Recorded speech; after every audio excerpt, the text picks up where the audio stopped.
Imagine hiring 40 certified aviation specialists. Imagine paying them for 11 straight days. Imagine watching invoice after invoice land on your desks, while your multi-million-dollar private jet sits completely dead on the hangar floor. Imagine a man shows up in a rusted van, grease still on his hands, and fixes everything in 10 seconds flat. That's not a movie. That's exactly what happened to one of the youngest billionaire CEOs in the country, and what she discovered after that repair nearly brought down an entire industry. Stay with me. You will not want to miss a single word of this one. If you're new here, hit that subscribe button right now and turn on your notifications, because we tell stories on this channel that you simply cannot find anywhere else. Stories about ordinary people doing extraordinary things. Stories that will make you question everything you think you know about power, integrity, and what it really means to succeed. And before we dive in, drop a comment below and tell me, what city or country are you watching from right now? I read every single one, and I genuinely want to know how far this story travels. Hit that like button, settle in, and let's begin. The hangar smelled like jet fuel and money, which, in Lenora Whitfield's world, amounted to basically the same thing. She stood near the open bay doors, with her arms crossed and her jaw tight, watching a small army of technicians move purposefully around a Gulfstream G650 that hadn't left the ground in 11 days. 41 men and women in matching dark uniforms, clipboards and diagnostic tablets in hand, speaking in the hushed, authoritative tones of people who very much wanted you to believe they had everything under control. They didn't. At least. That was the creeping suspicion Lenora had been suppressing since day 4, when Preston Vane had first explained very patiently, very professionally, that the aircraft's avionics integration had developed what he called a cascading fault matrix. She'd nodded. She'd written the check. On day 7, he called it a compounding systems conflict originating in the auxiliary power unit interface. She'd nodded again, written another check. Day 9, a rare thermal cycle anomaly affecting dual redundant control pathways. By that point, Lenora had stopped nodding and started Googling.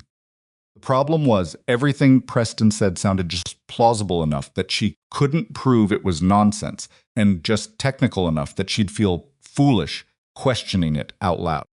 She was 30 years old. She had built a logistics and supply chain software company from a spare bedroom in her parents' house in Akron, Ohio, had sold her first proprietary routing algorithm at 23, and had been named to 3 consecutive Forbes lists before most of her college classmates had paid off their student loans. She was not a woman who felt foolish easily, but aviation was not software. Aviation had its own language, its own culture, its own hierarchy of expertise that she had never had reason to penetrate. And Preston Vane, with his silver-streaked hair, his pressed Navy uniform, his wall of framed certifications that his assistant had helpfully photographed and emailed her on day 1, was fluent in that language in a way Lenora simply wasn't. Asymmetry had cost her, conservatively, somewhere north of $80,000 in 11 days. She uncrossed her arms and pulled out her phone, scrolling back through her assistant Marcus's messages from this morning.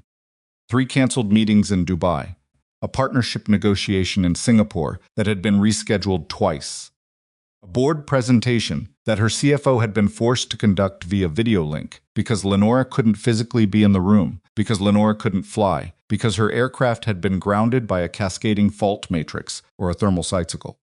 Anomaly or whatever Preston decided to call it today. She typed back to Marcus, "Any word from the independent referral?" His reply came in under 30 seconds. "He's pulling up now." The service van was the color of old concrete, a shade of gray that might have once been white or might have always been gray. It was genuinely impossible to tell. One rear bumper sticker had been there long enough that only the outline of its ghost remained. The passenger side mirror was held in place by what appeared to be electrical tape and optimism. It rolled to a stop just outside the hangar's secondary entrance, with a sound like gravel being sorted in a coffee can, and the driver's door opened. Gideon Mercer climbed out slowly, on their knees, the way people do when they've been driving for a while, and their knees have formed an opinion about it. He was 32, medium height, with the kind of build that came from actual physical work rather than a gym broad through the shoulders, particularly concerned about it. His work shirt was faded gray, the same indeterminate color as the van, with a small embroidered patch above the breast pocket that said simply G. Mercer Independent Aviation Services. His hands, when he pushed his door shut, were already marked with grease along the knuckles, the kind that lived in the skin and didn't fully come out no matter how hard you scrubbed. He stood for a moment outside the van and looked at the hangar with the same expression most people might use to look at a crossword puzzle: calm, assessing, slightly amused. Then he reached back into the van and pulled out a single tool bag. A cart, not a crate, not a rolling laboratory of diagnostic equipment like Preston's team had arrayed around the aircraft like a siege engine. Just a worn canvas bag that looked like it had been on more jobs than its stitching wanted to remember. He was halfway across the tarmac toward the hangar entrance when Preston Vane appeared. Lenora saw it happen from 30 feet away. She'd been walking toward the secondary entrance herself when Preston seemed to materialize out of the hangar's shadow. Apparently, he'd spotted the van from inside and moved to intercept before Lenora could reach the door. He positioned himself with his back to her, close to Gideon. Low voice, his body angled away. She slowed down. She couldn't hear the words, but she could read the posture. Preston's shoulders were set with that particular stiffness that wasn't about authority so much as anxiety. His hands moved once, a short, dismissive gesture toward the van, toward Gideon, towards the road. Gideon listened without expression. Then he stepped around Preston and kept walking. Preston turned and saw Lenora for the first time, and something crossed his face, a recalibration, fast and practiced before he composed himself into the expression she'd grown accustomed to. Measured confidence with a careful layer of concern on top. Ms. Whitfield. He fell into step beside her. Before you go any further, I need to share something with you about this individual. Walk with me, she said. I understand you're frustrated, and I completely understand the impulse to seek a second opinion. He kept pace with her, adjusting his voice to the tone she recognized as his "I'm protecting you" register. But I have to be direct with you, because I feel it's my professional responsibility. This man Mercer, I know his history in this industry. He held certifications at one point, yes, but there were issues. Serious enough that he no longer operates through any certified firm. He works out of that van on informal contracts, which means no insurance coverage for your aircraft, liability umbrella, compliance oversight. Lenora kept walking. If he damages something, even touches the wrong component, your existing warranty coverage becomes a conversation rather than a guarantee. And on an airframe of this value, Preston, yes? How much longer does your team need? A pause. We're close. We're genuinely close. Another 2, possibly 3 days. Been 11. These things don't follow a calendar. Ms. Whitfield. Avionics faults at this level of complexity. She stopped walking. She turned to look at him directly, the way she'd learned to look at people in a boardroom when she wanted the performance to stop and the actual conversation to begin. Appreciate everything your team has done, she said. But I'd like Mr. Mercer to take a look. Preston's expression held for a moment longer than it should have, before it shifted into something he probably thought looked like resigned professionalism. I strongly advise against it. Noted, Lenora said, and kept walking. She reached the hangar entrance just ahead of Gideon, which was partly accidental and partly the result of a decision she made between the tarmac and the door, a decision she would think about for a long time afterward. Preston's words were still running in her head. No certified firm. Liability coverage. Informal contracts. She looked at the canvas tool bag, the worn shirt, the van sitting out there on the apron with its electrical tape mirror. She looked at the 41 uniformed professionals, arrayed around her multi-million-dollar aircraft with their matching diagnostic tablets and their organized equipment carts and their company logo embroidered in gold thread. She stepped into Gideon's path. He stopped. He wasn't startled, or if he was, nothing in his face acknowledged it. Mr. Mercer. Her voice came out more clipped than she'd intended.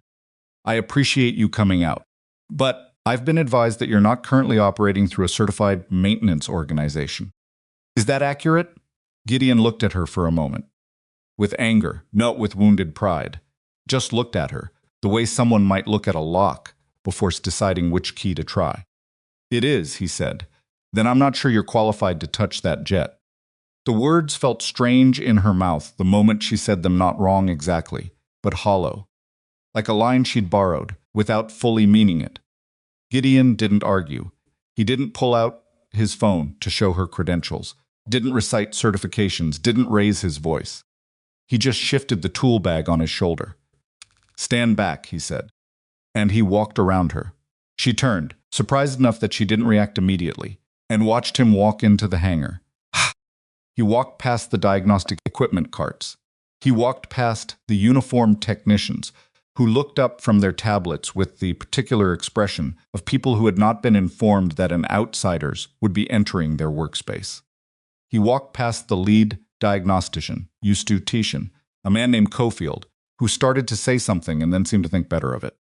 He reached the forward entry of the aircraft, set down his bag, opened, removed a single handheld device small, nothing like the elaborate diagnostic systems surrounding the plane, and stepped up into the aircraft. 41 people watched. Lenora watched.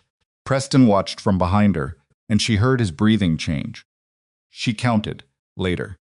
She didn't count in the moment, because in the moment, she was too busy trying to understand what she was looking at. But afterward, she pieced it together from memory and from the hangar's security footage that Marcus pulled for her.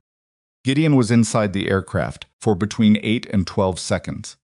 There was the sound of 2 button presses audible, even in a hangar that size, because everyone had gone very quiet without quite deciding to. A soft, sequential click-click from somewhere inside the aircraft's systems. The APU spooled up, then both engines ignited.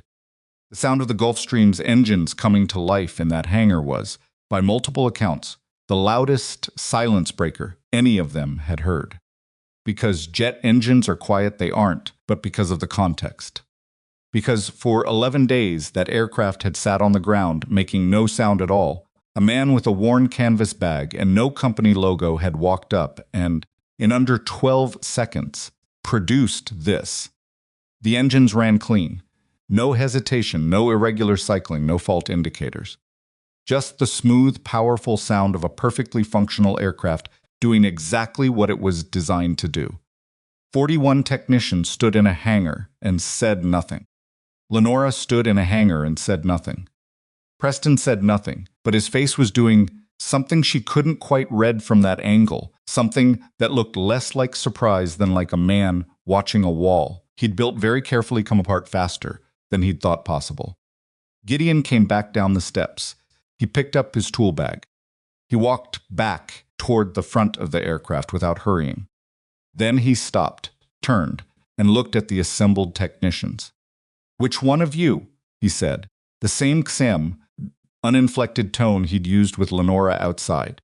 Wasn't familiar with the maintenance state reset procedure for this airframe? Body answered. Nobody raised a hand.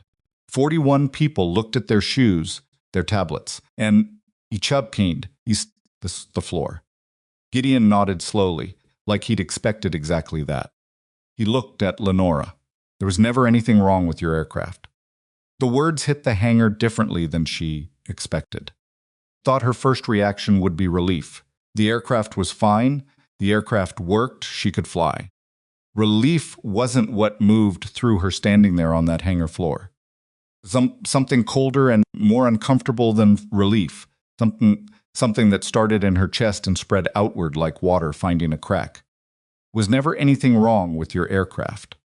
She looked at the 41 people who hadn't answered Gideon's question, who hadn't raised their hands to say they didn't know a procedure that apparently should have been routine, who had come to work for 11 days and applied every calibrated appearance of professional effort and expertise to a problem that apparently had not existed. She was 30 years old, and she had sat across the table from people trying to mislead her many times. She recognized negotiating tactics, misdirection, the deliberate manufacture of complexity to justify a price.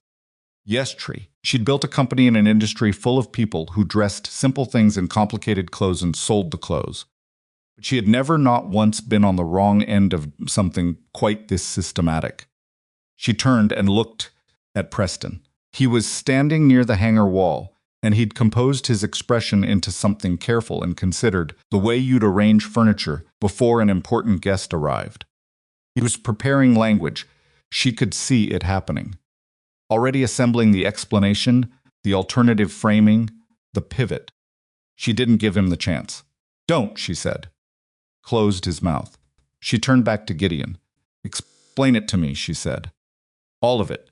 Gideon set down his bag near one of the equipment carts, not dramatically, not making a point of it, just setting it down and looked around the hangar for a moment before he spoke. He wasn't performing. That was the thing she kept noticing. Every other person in this building was performing something. Preston had been performing expertise and concern for 11 days. His technicians were performing busy professionalism. Even she had been performing tolerance and patience while her actual feelings ran underneath like a current. Gideon just talked. Modern high-value aircraft, Gulfstreams, Globals, Falcons at this level have a protective ground maintenance state built into the avionics architecture, he said. It's a safeguard against accidental system activation during servicing. When an aircraft enters that state, certain startup sequences are suspended. Presents externally as a total systems fault. Multiple error codes, cascade warnings, the works. He paused, looked at the hangar floor for a moment, then back at her. Clear the state. You follow a specific reset sequence. Takes about 10 seconds if you know the airframe. If you know what you're doing. How hard is that to know? Lenora asked. It's in the maintenance manual. Chapter 4. He glanced briefly toward the equipment carts. Anyone who's worked on this model aircraft should be familiar with it. Temperature of the room shifted perceptibly. Several of Preston's technicians moved in small, unconscious ways, weight from one foot to the other, chin dipping slightly toward the chest. So they knew, Lenora said. It wasn't entirely a question. Gideon was quiet for a moment. The crew that placed the aircraft in that state knew. Whether everyone standing here today knew, I can't tell you that for certain. But the person in charge knew. Gideon looked at her steadily. He said, the person in charge knew. Lenora turned again toward Preston. He'd abandoned the attempt at prepared language. His face had settled into something stripped down and unreadable, not quite defiant, not quite afraid, something halfway between the two. How does it work? She asked him directly. The business model. Walk me through it. Preston said nothing. I'm not asking because I need you to confirm it, she said. Her voice was level. She wasn't yelling for it a long time ago, that yelling in a boardroom. No, gave the other side the chance to make the argument about your emotions rather than their actions. I'm asking because I want to see if you'll tell me the truth even once before this is over. Silence. She nodded, turned back to Gideon. You walk me through it. Gideon pulled out a flat plastic chair from beside one of the equipment carts, not asking permission, just using it, and sat down with his forearms on his knees. It was such a practical, unceremonious thing to do in the middle of everything that it oddly settled the room. High net worth aircraft owners are a specific kind of vulnerable, he said. Not vulnerable the way most people think of it. These aren't people who can't protect themselves in most situations. In this particular situation, they have a real limitation, own enormously complex, enormously expensive machines that they cannot personally service, diagnose, verify. They're dependent on the expertise of whoever they hire.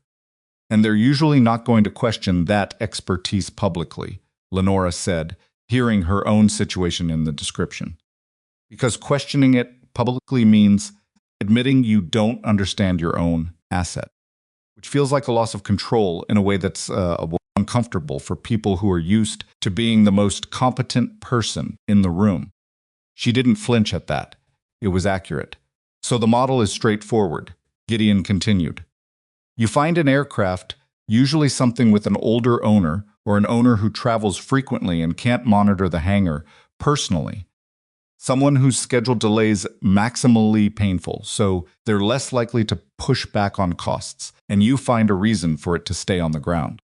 Doesn't have to be dramatic. Could be a maintenance state issue, like this one. Could be a parts delay that you manufacture by ordering from the slowest possible supplier. Could be a fault diagnosis that somehow requires 3 weeks of monitoring before any repair work begins. Every day it stays grounded, Lenora said slowly. Labor hours, diagnostic time, consultation fees, emergency priority surcharges. Replacement parts you might order and then discover aren't needed after all, but you've already invoiced for them. He shrugged, and there was something tired in it rather than theatrical. A repaired aircraft closes the invoice. A grounded aircraft is an open revenue stream. For how long before someone figures it out? Depends on the owner. People accept it for 2 to 4 weeks before they start making calls outside the contractor. Some go longer. He looked at the floor briefly. 11 days is actually on the shorter side. The number landed. Lenora had thought she'd been slow to act. In this framework, she'd been faster than average. And then they moved to the next hangar, she said. There's no shortage of aircraft. A sound came from behind her, a short, controlled exhalation. She didn't turn around. She knew it was Preston. She knew what the exhalation meant. This had gone far enough. Someone needed to get ahead of this. Lawyers needed to be called. She kept her eyes on Gideon. You know who I am, Preston said behind her. His voice had recovered some of its composure. Mercer. The full history here. Whatever you think you're doing. Gideon looked past Lenora's shoulder, directly at Preston. Exactly who you are, Gideon said. The simplicity of it carried more weight than anything complicated it would have. A threat, not a performance, not an escalation. Just a confirmation. I know who you are. Which in context meant, and you know I know, and you've known since you saw the van pull up, which is why you were standing at that door before I reached it. Looked at Preston now, and she saw to the confirmation she'd been reading in his body since he'd appeared at the hangar entrance to intercept Gideon before she could. He hadn't been trying to protect her from an unqualified contractor.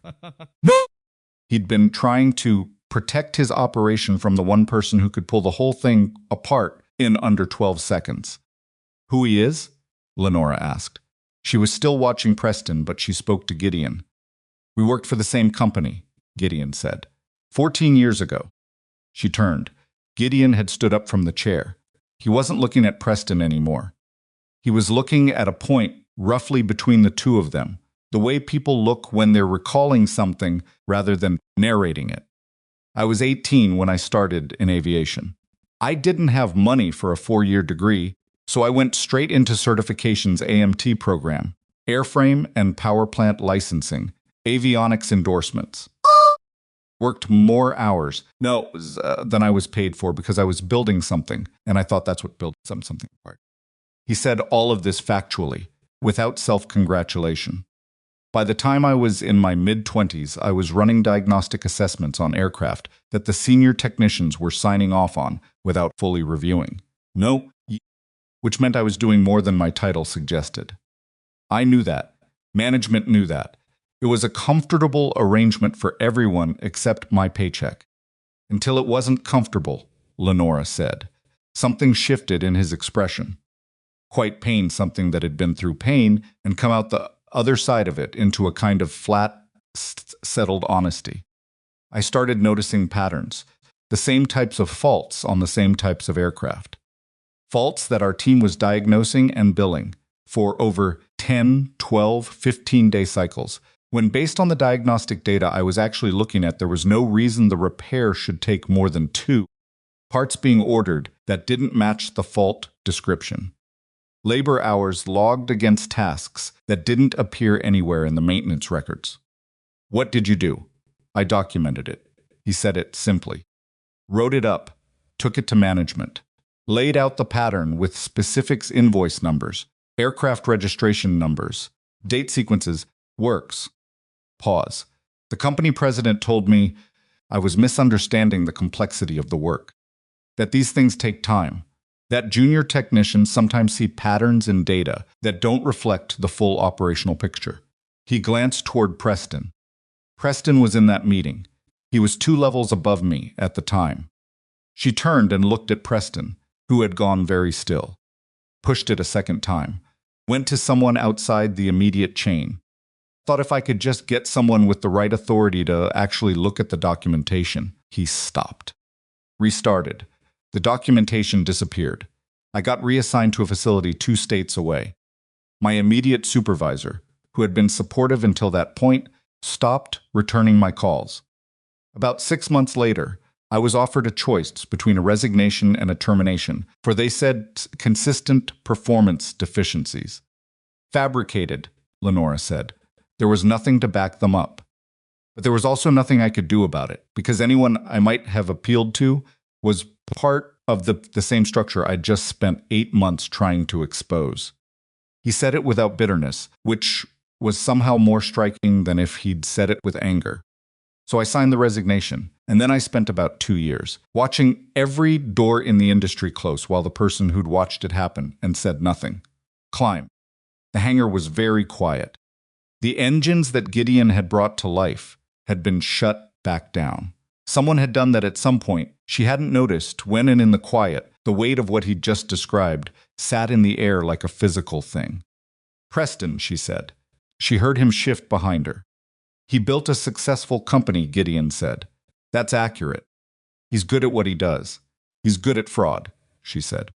He's good at building an operation that looks, from the outside, like exactly what a legitimate company should look like. He looked at Preston directly now. That actually takes a certain kind of skill. I'm not being generous. I'm being accurate. Preston said nothing. He saw what happened to me, Gideon continued. He knew the documentation existed, and he knew it got buried, and he knew what happened to me after. And he learned from it, just not the lesson I'd hoped someone would learn. He learned how to run the operation without the paper trail. He learned how to run it with better insulation, layers between himself and the specific invoicing, people at the bottom who carry the exposure, a company profile that makes the accusation look absurd before it's even fully made. Lenora turned to face Preston fully. He looked older than he had this morning. That was the only way she could describe it, not physically older, but older the way something looks when you've removed the version of it you were meant to see and are left looking at the actual thing underneath. You put my aircraft in maintenance state, she said. Not a question. Ms. Whitfield, I think this conversation should continue with legal representation. You put it in maintenance state. You told 40 people to stand around it for 11 days and make convincing noises about complexity. Yes, intercepted this man at my hangar door and tried to remove him before he could reach the aircraft. Because you knew him, and you knew he'd do exactly what he just did. Preston's mouth had closed. And you knew, she said quietly, because you were in that meeting 14 years ago. She turned back to Gideon. Something was happening in her chest that she didn't have a name for yet. Not quite fury. Not quite. Somewhere in the complicated territory between the two. She had judged this man. She had stood in his path and told him he wasn't qualified. She had said those words with Preston's borrowed language still warm in her mouth, not 3 minutes after Preston had fed it to her, specifically to keep Gideon away from the aircraft. I owe you an apology, she said. Gideon looked at her. What I said to you outside. That wasn't my assessment. I want you to know that. He was quiet for a moment. You had no reason to trust me, he said. You had every reason to trust him. He built a whole system around that imbalance. A pause.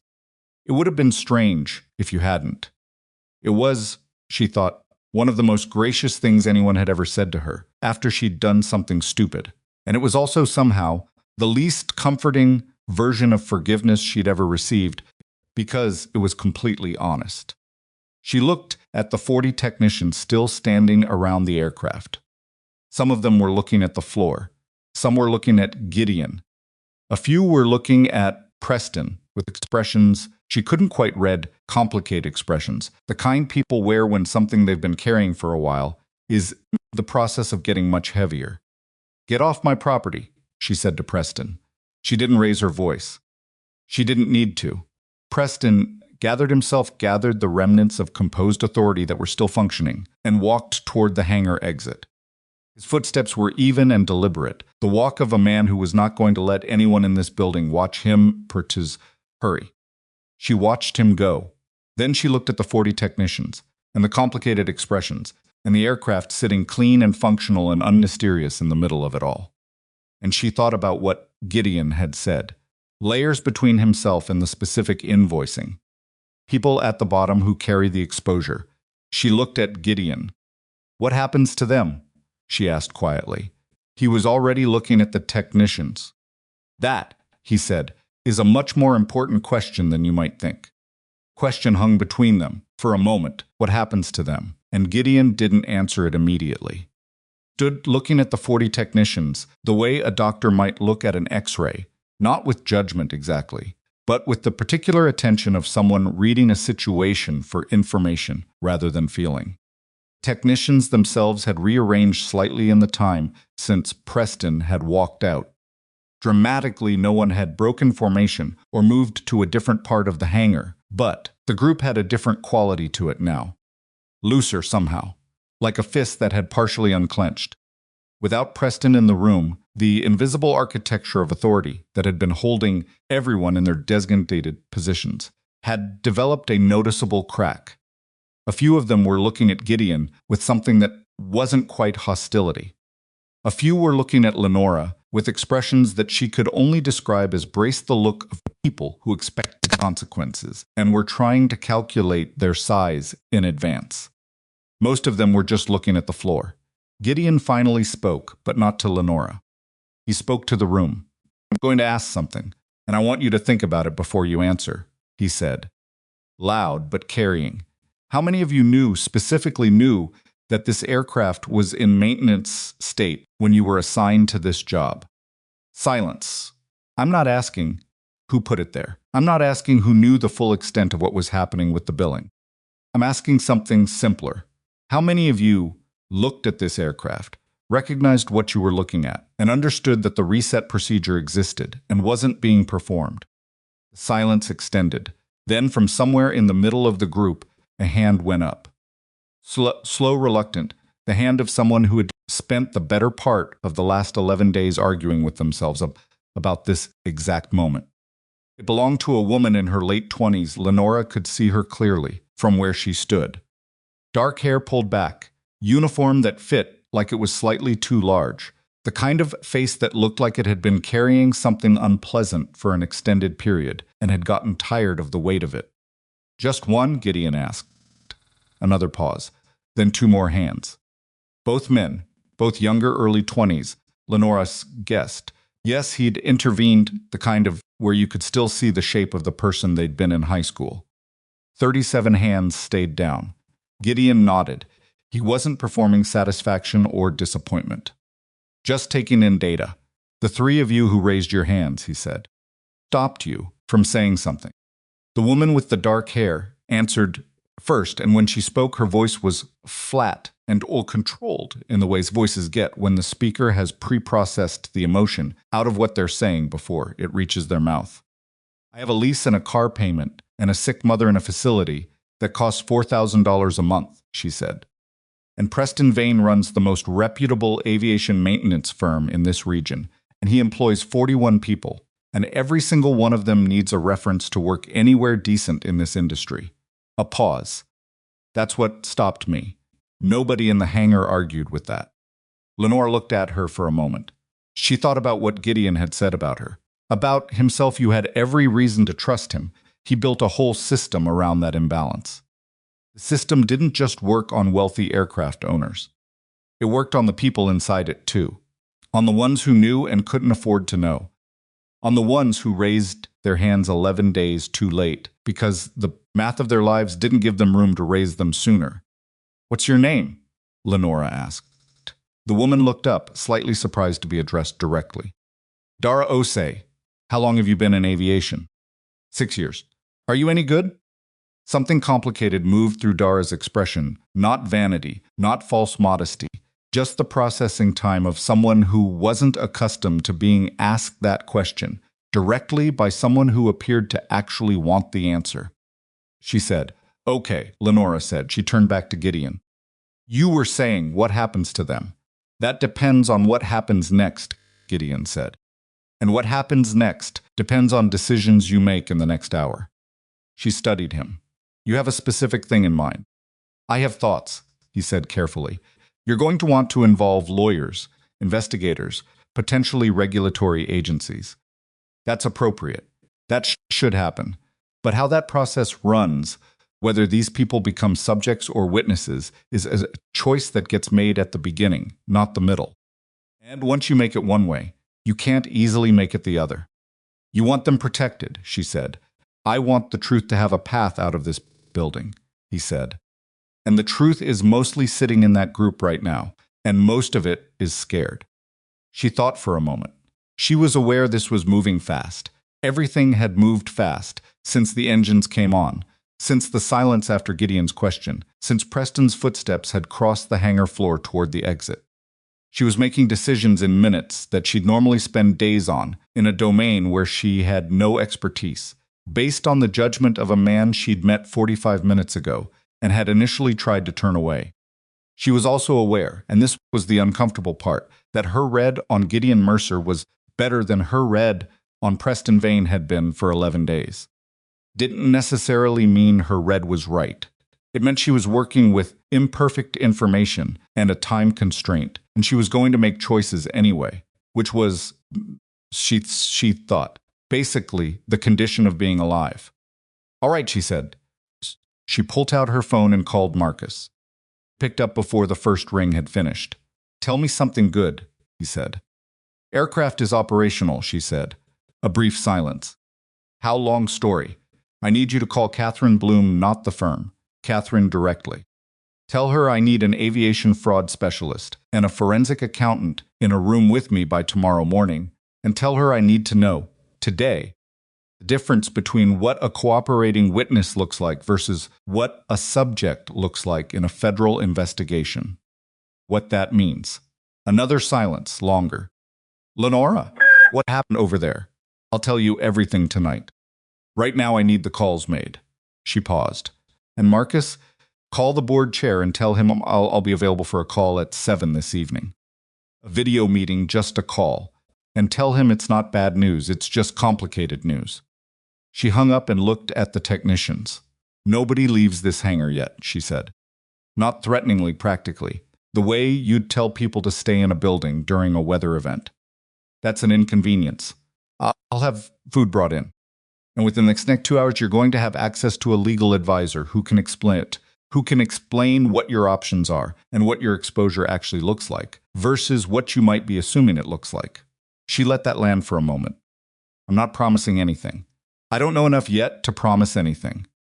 But I'm telling you that the difference between what happened to him, she gestured toward Gideon 14 years ago, and what's available to you right now is that I have resources he didn't have.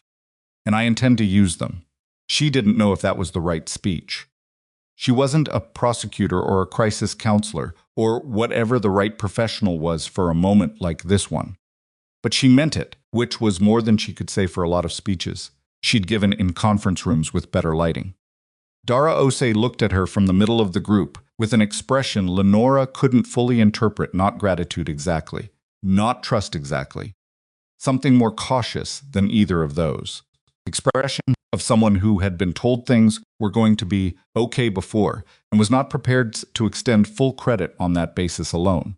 Was willing, that provisionally, and to listen. Lenora thought was probably the most honest response available under the circumstances. She turned to Gideon and walked to a corner of the hangar where they could speak without the full room hearing. Tell me about the scope, she said, keeping her voice low. You said my aircraft was one piece. How large a piece? Gideon set his tool bag down again and folded his arms not defensively, just the posture of someone thinking through a complex answer before they began.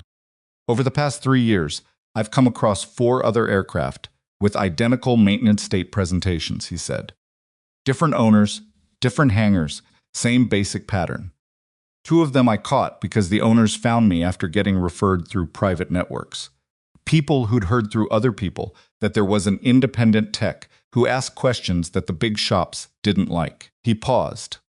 One of them had been grounded for 22 days before the owner called me. For 31 days, Lenora repeated. $74,000 in invoiced labor and parts. Aircraft needed a 10-second reset. The number was so specific that it took her a moment to absorb it fully. $74,000, 10 seconds. And somewhere in that gap lived 40-something people who'd shown up to work every day and stood around an aircraft that was fine, performing technical processes on a problem that didn't exist because the person at the top of their organizational chart had built a system sophisticated enough that the people inside it could almost believe it wasn't a system at all. The 4 aircraft you know about, she said. Do you have documentation? I have what I kept from my original investigation 14 years ago, some of it. Copies I made before the company pulled the originals. And I have my own records from the 4 cases I handled independently. It's not the kind of documentation that builds a federal case on its own. Pattern evidence. It points to the same source. Doesn't prove the source did anything. But if the records from those 4 aircraft owners were subpoenaed, combined with testimony from technicians who cooperated, combined with forensic accounting on Preston's company, combined with my documentation, he stopped. That's a different conversation. That's not 2 people in a corner of a hangar. That's 6 months of work, minimum. Do you have 6 months? He looked at her directly. I have a 10-year-old daughter and an apartment in Riverside and a van with 160,000 miles on it, he said. Whether I have 6 months depends on whether 6 months comes with something attached to it. No. She appreciated that, the directness of it. He wasn't dressing the practical reality of his situation in language that made it sound like something other than what it was. He needed this to be financially viable, or it couldn't happen, regardless of what either of them wanted to be true. What does your work look like right now? She asked. The independent jobs. Variable. Good months and bad months. Last month was a good month, 3 engine inspections and a pre-purchase evaluation for a buyer out of Phoenix. He shrugged slightly. 2 months before that, I took a part-time shift at a garage near my apartment because I'd had a slow stretch and Maisie needed new shoes. There was no self-pity in how he said it, which made it hit harder than self-pity would have. It was just the arithmetic of his life stated plainly. Part-time garage shift, the shoes, the 160,000 miles on the van. Maisie is your daughter, Lenora said. She is. How old? 10. She's with my neighbor on afternoons I get called out. A brief pause. Mrs. Cardenas. She's been good about it. Lenora found herself thinking, briefly and unexpectedly, about what the past 14 years had actually looked like from the inside. The narrative arc of it, not the redemption story, not the moral through line, but the actual day-to-day texture of a man who'd done the right thing and lost his career for it, and then built a life in the margins, taking jobs where he could find them, dropping his daughter at a neighbor's apartment when the phone rang, driving a van with failing mileage while the man who'd watched him get pushed out built a 41-person operation with gold embroidery on the uniforms. She'd judged Gideon by that van before she'd spoken a single word to him. She remembered that now, in a way that was more uncomfortable than the memory of what she'd said to his face. At least what she'd said was something she'd had to commit to, had to look at him and say the words out loud. The judgment before the words was quieter and harder to argue with, and had already been fully formed before Preston said anything at all. I'm going to make you an offer, she said, and I want you to take your time and think about it before you answer.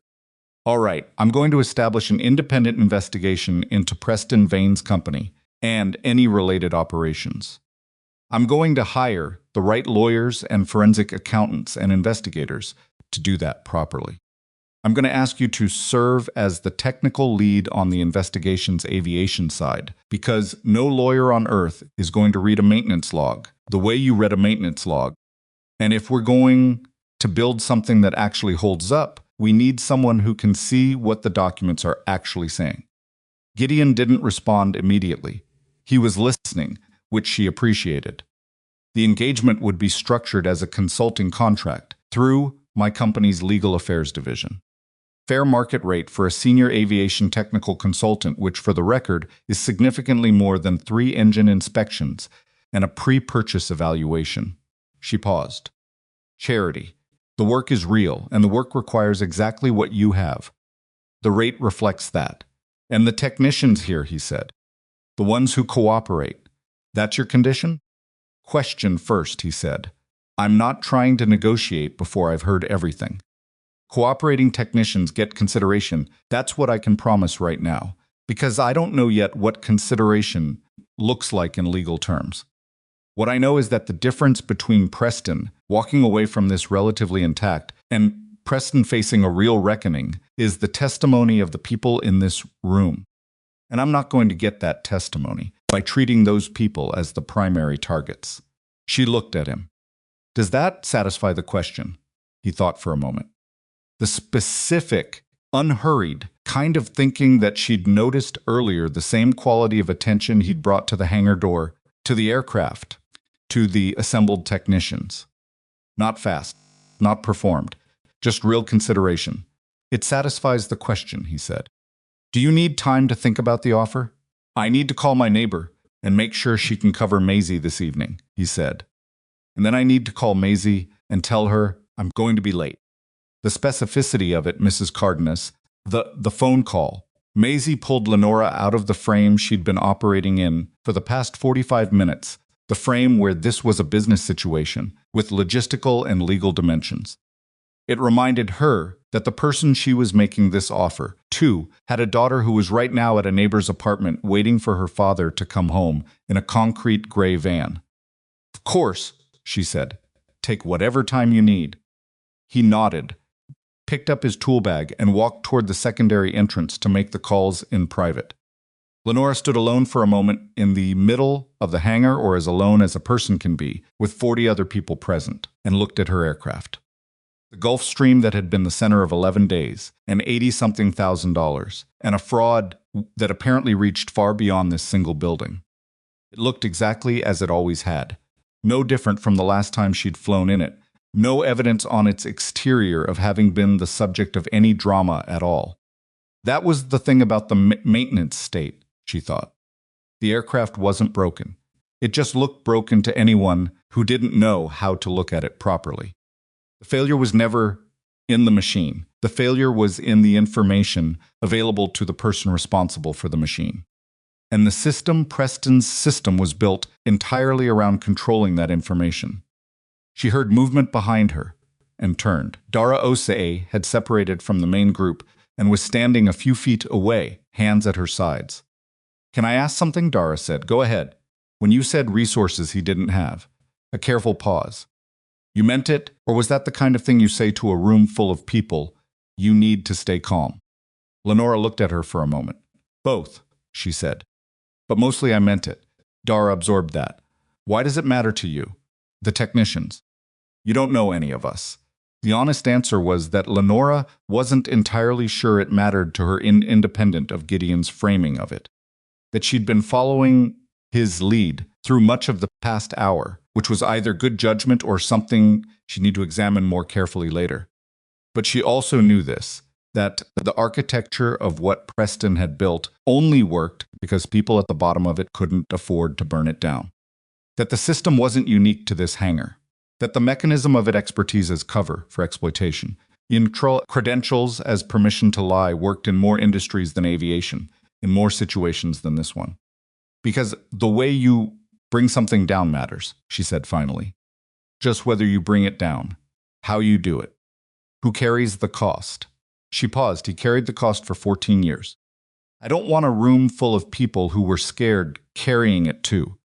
Dara nodded, slowly. Not warmly, this was not a warm moment, but with the specific quality of someone filing information away in a place they'll be able to find it later. Okay, Dara said. She went back to the group. Gideon came back through the secondary entrance 8 minutes later. He walked directly back to where Lenora was standing, set his bag down, and looked at her. Cardenas can stay until 9, he said.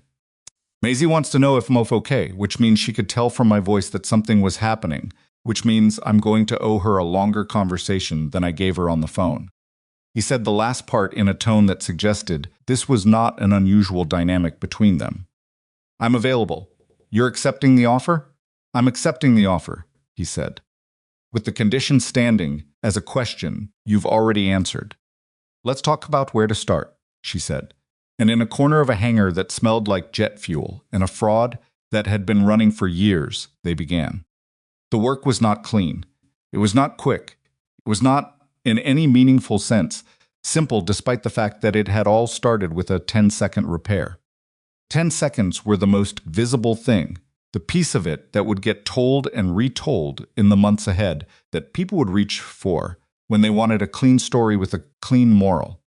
But the real work started here, in the long hour that followed, with 40 scared technicians eating food that Lenora's assistant arranged and waiting to understand what their cooperation might cost them and what it might give them. With Gideon sitting at a folding table, someone produced from a storage room, going through the maintenance 11 days with the same steady, unhurried, attention he brought to everything. Notes, not conclusions notes, the kind that could be explained to a lawyer or an investigator or a regulatory agency without requiring them to trust his interpretation first. Yes, he worked through the logs methodically, and at some point Darosi pulled up a chair across from him without being invited. Yes, he'd without comment began pulling up records on her own tablet and placing the relevant ones in front of him without needing to be asked. Dwar watched that happen from across the room and didn't say anything about it. Some things she'd learned went better if you let them develop at their own pace rather than narrating them as they happened. Some things needed to be given space to be what they were going to be before anyone put language around them. Did her aircraft one more time, the Gulfstream that wasn't broken, had never been broken, was sitting in her hangar, representing $80-something thousand in 11 days of her life that she was not going to get back, and felt the specific complicated quality of an anger that had no clean target anymore. Preston was gone. Preston would face consequences eventually, if they built this right. But the anger didn't dissipate just because its object had left the building. It sat in her chest, patient and unresolved, the way it does when the situation has moved past the point where the anger is useful and into the point where only the work is useful. She went and found her own chair, and she sat down, and she began making her own notes. Catherine Bloom arrived at 7:45 the following morning in a charcoal blazer that had been pressed sometime earlier in the week, but had lost the argument with an overnight flight from Washington. She was 53, carried a leather briefcase that was old enough to have developed character, and shook Lenora's hand with the specific economy of someone who had been in too many rooms to waste energy on ceremony. She brought 2 people with her. The first was a forensic accountant named Rel Vasquez, mid-40s, quiet, the kind of quiet that accumulates information without announcing itself. The second was a younger woman, introduced simply as my investigative associate, Tomas, which was apparently a last name, which the associate seemed entirely comfortable with. Lenora had reserved a conference room on the second floor of the hangar administrative building, a room that smelled like old carpet and thermal coffee, with windows that looked down over the main floor below. She'd had the building's small kitchen restocked the previous evening, not because she was trying to create an atmosphere, but because she'd told people to stay, and staying for 12 hours without food was its own particular kind of cruelty. Gideon was already in the room when Catherine arrived. He'd been there since 6:15, a cup of coffee at his elbow going cold, while he went through a set of printed maintenance records he'd organized into 3 separate stacks on his end of the table. He stood when Catherine came in, shook her hand, and sat back down. He didn't explain the stacks. Catherine looked at them and didn't ask. It was the first moment. Lenora thought the 2 of them might be able to work together. Lenora gave Catherine a 20-minute version of the previous day, timed approximately. Not because she was watching the clock, but because Catherine had the quality of a person whose attention was a finite resource being carefully allocated. And Lenora had built a company in part by learning how to read which resource she was drawing on in any given room. When Lenora finished, Catherine sat with it for approximately 4 seconds. "The technicians," Catherine said, Current status. 38 of them accepted the offer to cooperate. Last night, Lenora said. They're being housed at the Meridian on Carlisle. I arranged rooms because some of them had driven over an hour to get here, and I didn't want anyone making decisions about their cooperation based on a 2-hour drive in the wrong direction. She paused. 3 declined and left the building. I have their contact information. The 3 who left, did any of them appear to be in communication with Vane after he exited the property? One of them made a phone call in the parking lot before he drove away. Gideon said, without looking up from his records. I was near the secondary entrance. I couldn't hear the call. Catherine looked at him. You think it was Vane? I think it's worth finding out before you make any assumptions about what Vane knows and doesn't know at this point. He looked up. He had maybe 6 hours last night before anything got complicated for him legally. Question is what he did with those 6 hours. He retained counsel, Catherine said. My contact at the FAA regional office got a heads-up call from a firm in his network this morning, which tells me Vane moved fast. That's consistent. That's consistent with someone who had a contingency plan already assembled. He would, Gideon said. He's had 14 years to think about what would happen if this moment came. The room absorbed that. Lenora poured herself a coffee that she already knew was bad and drank it anyway. What does his having counsel change? It changes the timeline pressure, Catherine said. He's going to be moving to get ahead of whatever documentations still exists inside his company. His attorneys are going to be making decisions right now about what's privileged, what gets preserved, and what gets, let's say, clarified before anyone with a subpoena gets a look at it. She set her briefcase on the table and opened it, which means we have a narrower window than I'd like to request records from the FAA, from his company's maintenance certification body, and from his insurance carrier. Vasquez opened his own bag and pulled out a laptop that had stickers on it, a detail that seemed inconsistent with the rest of him, until Lenora looked more closely and realized they were all mathematical notation. I need the 11-day invoice records, he said to Lenora. Everything Vane's company sent you PDF, original if you have it, email chain if there is one, and the contract you signed when you engaged them. Marcus can have all of that to you within the hour. The 4 other aircraft cases, Kath said to Gideon. You mentioned documentation. I have it with me. He reached into his tool bag, the same worn canvas bag he'd carried into the hangar the previous day, and pulled out a manila envelope that had been folded lengthwise and then straightened, the kind that had been living somewhere compressed for a while. He placed it on the table in front of Catherine without ceremony. Copies I made before my original documentation was removed, and my personal records from the 4 independent cases, organized by aircraft registration number.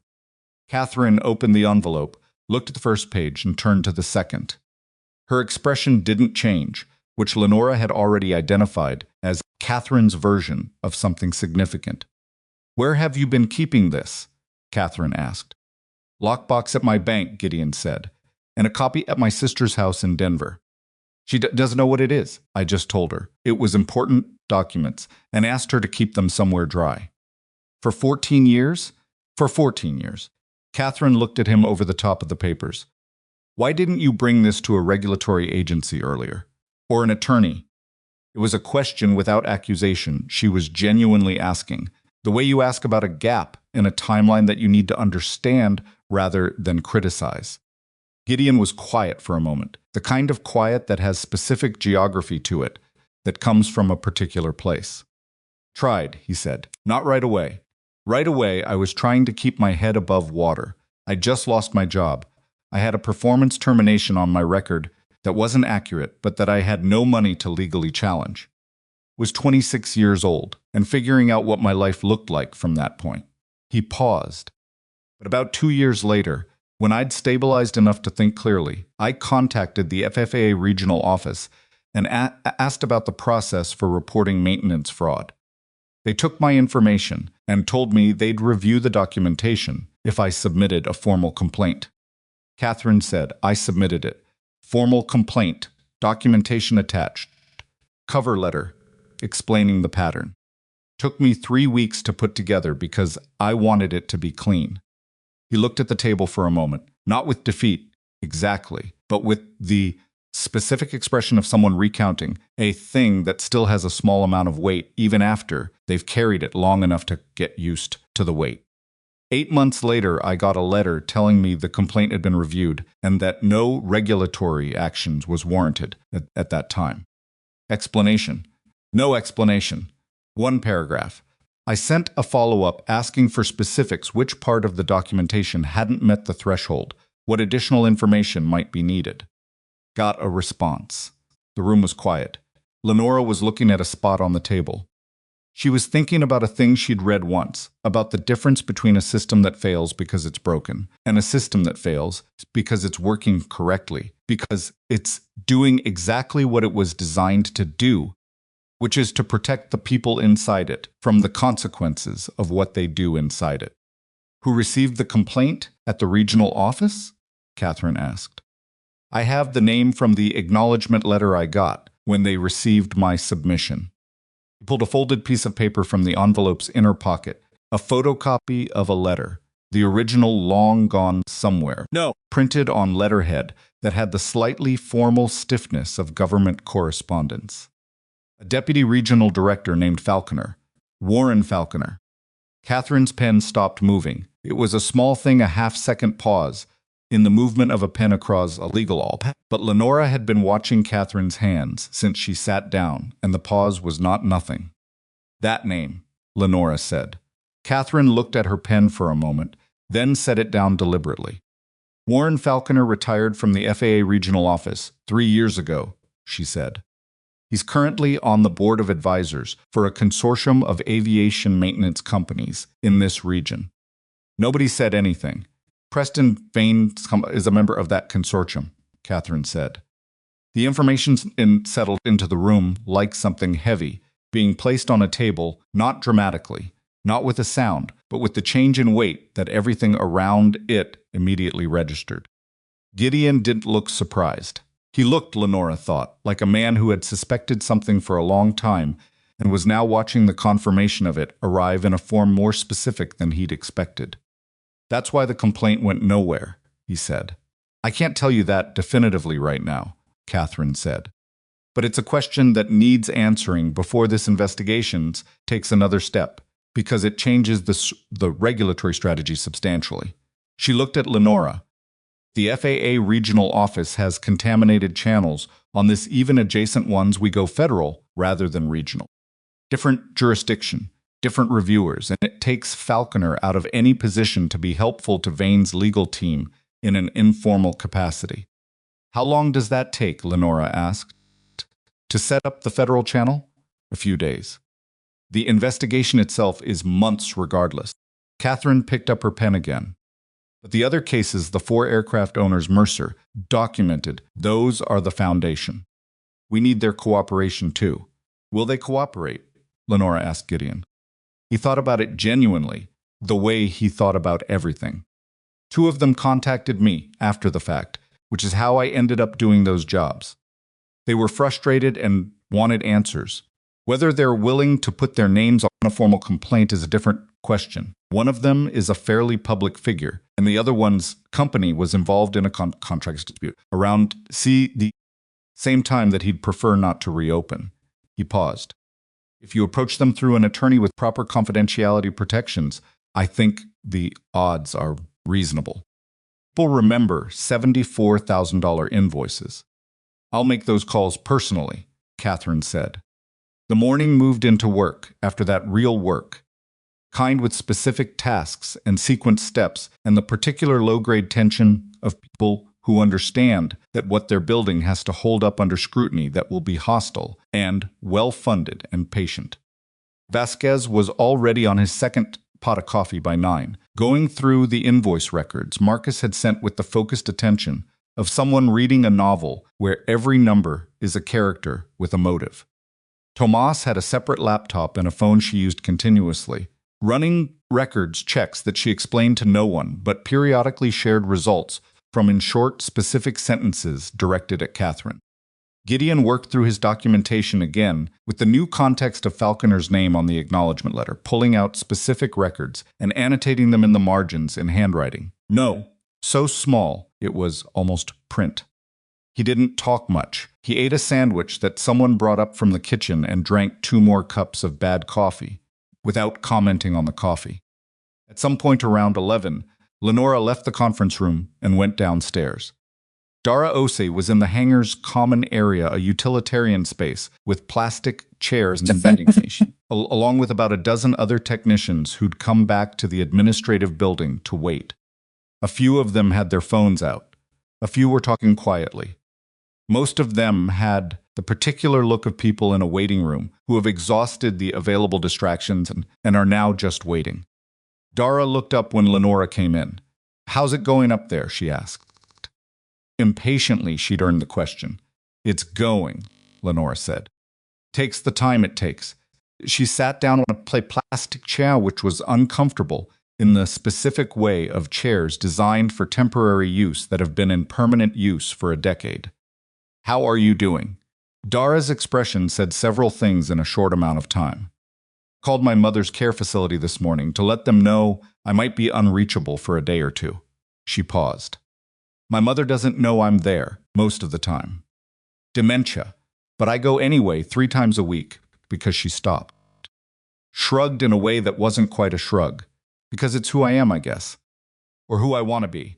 Lenora didn't say anything. There wasn't anything useful to say to that, and she'd learned Fektat slowly and imperfectly. Yes, and the difference between the impulse to respond and the actual need of the person you were responding to. "I knew for 8 days, Dara said. The maintenance state. I knew what I was looking at on day 3, but it took me another 5 days to be sure enough that I was willing to be sure." She looked at the floor. "That's not the same as being willing to do something about it. I want to be clear on that. I'm not letting myself off the hook by saying I needed time to be certain." "I understand the difference," Lenora said. "I did the math on my life." Dara's voice was level. "I sat in my car on day 4 and I did the math. What happens if I say something? What happens if I don't? Whether the outcome was better or worse for me, depending on which choice I made. And I chose the outcome that was better for me." She looked up. "I'm not proud of that. You're not the person who built the system," Lenora said. "But I'm one of the people who made it function." There was nothing comfortable to say to that, so Lenora didn't try. What she felt was a complicated respect for someone who was choosing to look at themselves clearly in a situation where looking away would have been substantially easier. "For what it's worth," Lenora said, "I did the same math in a different way. I had a man I'd never met standing in front of me, and a man I'd been paying for 11 days standing behind me. He'd intervened, and I chose to believe the one I'd been paying because he had the right clothes on and the right language and the right documentation on his wall. And my math was wrong." Dara looked at her. "We both made choices based on fear of the wrong thing," Lenora said. "Doesn't make them the same choice, but it means I don't have a lot of interest in judgment right now." Dara was quiet for a while. "Then is he actually going to be okay? Mercer?" It was an oddly specific question. Not is the investigation going to work, or is Preston going to be held accountable, but is he going to be okay, as if the outcome for Gideon personally was the metric she was most interested in. "I think so," Lenora said. "I'm going to make sure of it, to whatever extent I can make sure of anything." "What he did," Dara said slowly, 14 years ago. Documenting it and reporting it and losing everything for it." She shook her head. "Couldn't have done that. I want to think I could have, but I sat in my car on day 4, and I know what I chose." "You were 22, one of the other technicians said from across the room. A man in his 30s, heavyset, who'd apparently been listening. "That's what you were, right? When you started with Vane's company?" Dara glanced at him. 23. "He was 18, the man said. 18, and he documented the whole thing and walked it up the chain and signed his name to it. He said it without drama, just the statement of a fact that had apparently been sitting with him for a while. Know if I could have done that, at 18 either." Common room went a little quieter. Lenora thought about Gideon at 18, not the version she'd constructed from what he'd told her, not the narrative, but the actual texture of being 18 and having found something that mattered and deciding to say it out loud. Before he knew what it would cost, before he had documentation and photocopy backup and a lawyer's name on a business card, when it was just him and what he knew and the decision about whether that was enough reason to say something. She thought about herself at 18 and what she would have done. She genuinely didn't know. She went back upstairs at noon. The afternoon brought the first substantive development. Vasquez had been running invoice sequences against labor hour logs and had found something specific on 3 separate occasions in the 11 days. Vane's company had billed Lenora for parts with serial numbers. Vasquez cross-referenced those serial numbers against the aircraft's actual maintenance record, which hadn't been touched because there was nothing to touch, and found that the parts didn't match the aircraft's configuration. Close approximations. Parts for a different model of aircraft entirely. These serial numbers were generated, Vasquez said. He said it the way you say something when you've been hoping you were wrong and have confirmed you weren't. Probably a template they use to populate invoices when they need line items. The numbers pattern correctly for the format, but the actual parts don't exist in the supply chain for this airframe. How many times in the other 4 cases? Catherine asked. Vasquez looked at Gideon's records for the 4 aircraft, cross-referencing for approximately 8 minutes in silence. Every time, he said. Different part numbers, same pattern. Whoever generates these invoices is using the same template across all 5 clients. That's the paper trail, Catherine said. She didn't celebrate it. She just identified it, the way you identify solid ground when you've been walking through uncertain terrain. Gideon looked at the invoice Vasquez had flagged. He didn't say anything for a moment. This is also how you find the others. Everyone looked at him. They're using a template, he said. The template has a source. Someone built it, someone maintains it, and it's been used across 5 cases that I know about. The question is how many cases I don't know about. He paused. You run the serial number pattern against FAA maintenance records filed by Vane's company over the past 10 years, and you look for the same formatting signature in the numbers. It's distinctive enough that a pattern search would identify it. I can make that request, Catherine said. It'll take time through proper channels, but with what we have now, there's a sum to support the request. How much time? Lenora asked. 2-3 weeks for the initial records pull. Analysis on top of that. Catherine paused. But we go in with 5 documented cases and a demonstrable invoice fraud pattern on all 5. That's not a weak opening position. 3 weeks felt both very long and very short, which Lenora recognized as the experience of time when the outcome matters enough. She looked at Gideon. He was looking at the invoice on Vasquez's screen, with an expression she hadn't seen on him before, not quite satisfaction, nothing that simple. Something more like the face of a person who has spent a long time in a room trying to describe a shape they can see clearly and has finally found the right words for it. This is what you documented 14 years ago, she said quietly. Something close to it, he said. The templates evolved since then. But the underlying structure, yes. This is the thing I wrote up and submitted and got 1 paragraph back about. And Warren Falconer buried it. I don't know that yet, he said. And she noticed that the care he took with it, the precision. He didn't say probably, or almost certainly. He said he didn't know it yet, because he didn't. And because the difference between what you know and what you suspect is the difference between something that holds up and something that doesn't. Was, she thought, the quality that had cost him everything at 26 and was now, in this room, the most valuable thing he had to offer. Outside, the afternoon was getting long.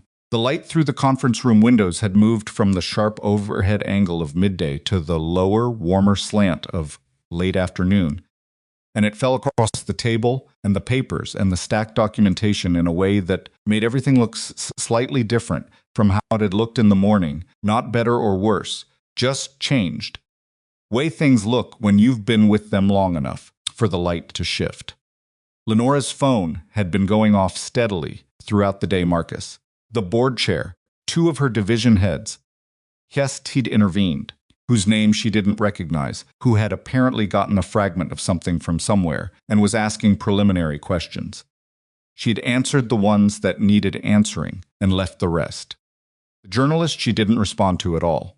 At 4 in the afternoon, Catherine took a call in the hallway and came back 3 minutes later.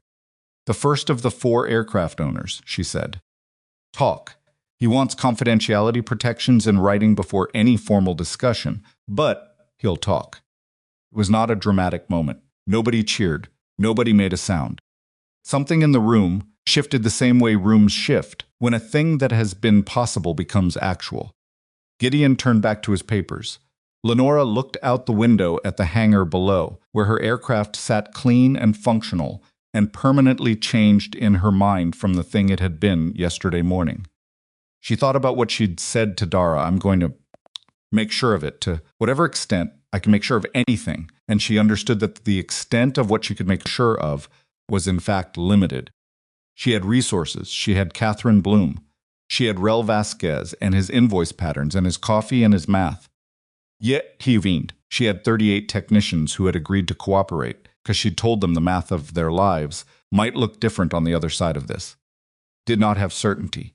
Nobody in this room had certainty.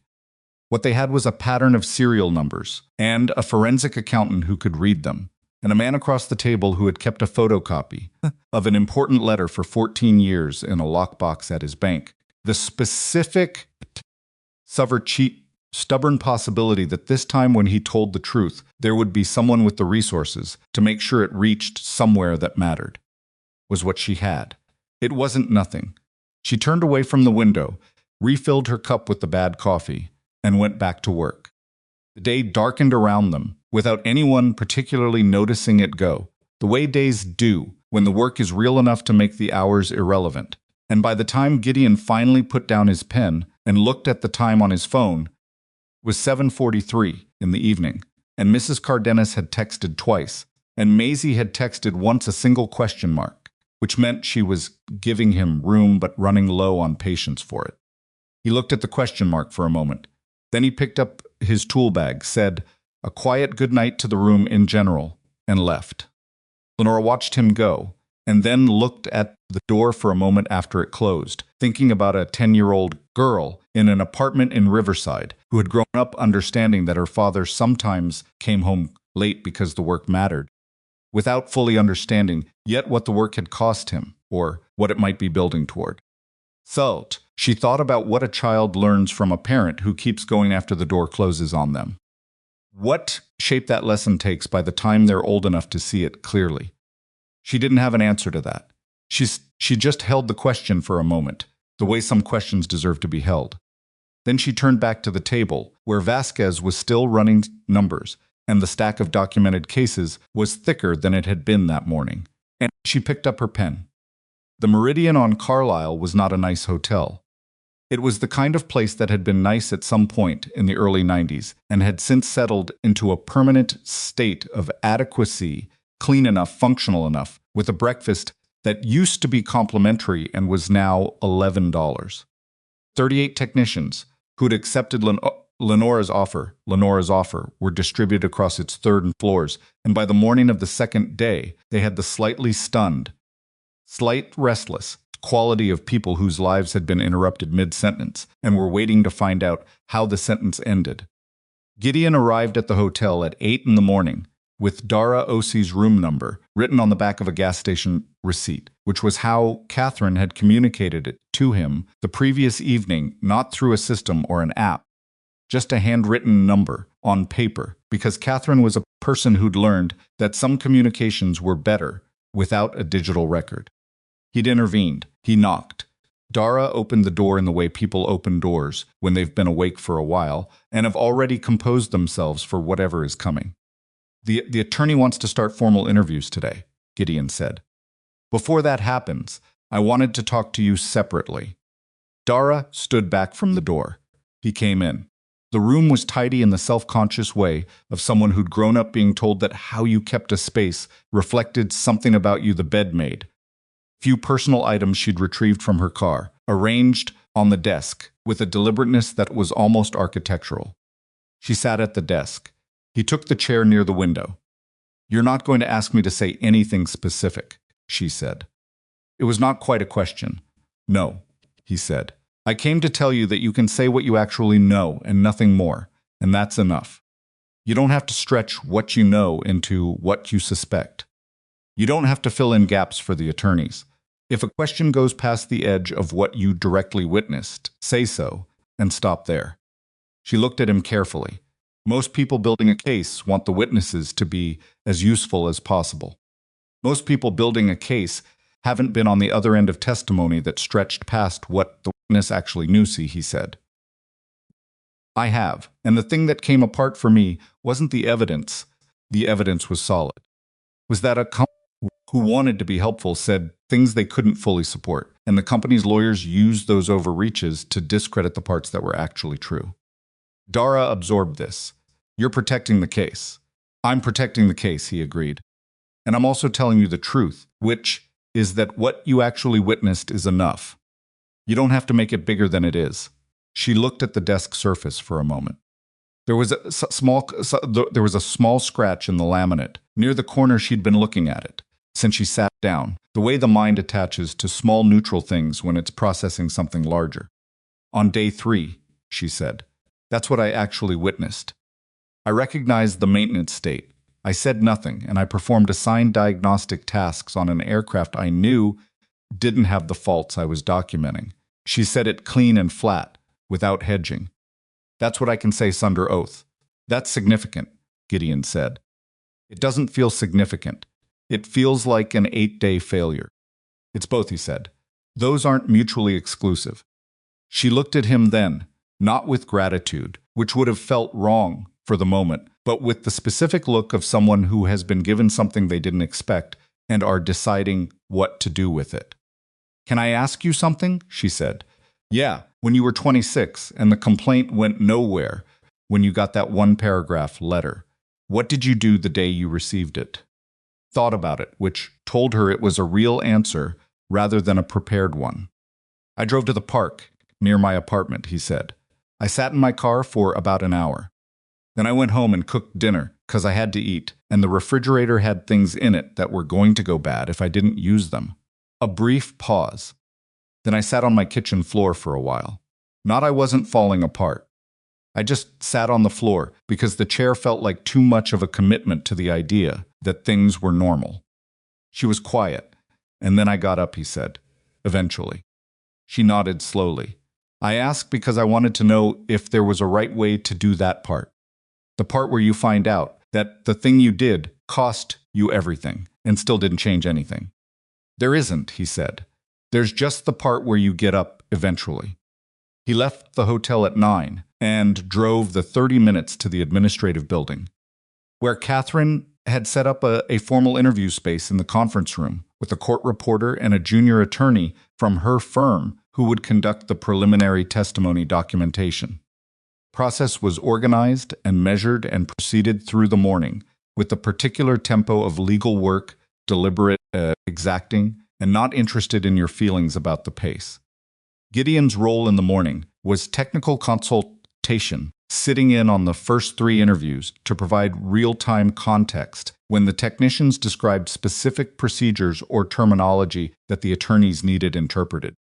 Direct the interviews, didn't interject with his own narrative. He listened and occasionally wrote a short note on a legal pad and passed it to Catherine, who incorporated the context where it was relevant.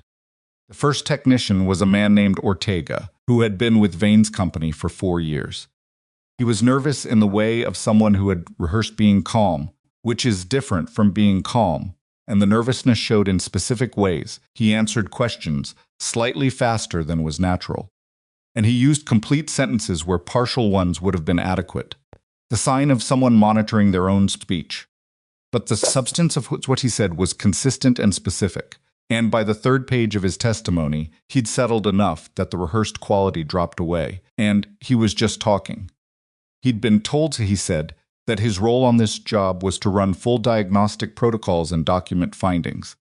He'd done that. He'd found the maintenance state presentation on day 2 and logged it as an anomaly in his personal notes, not the formal documentation.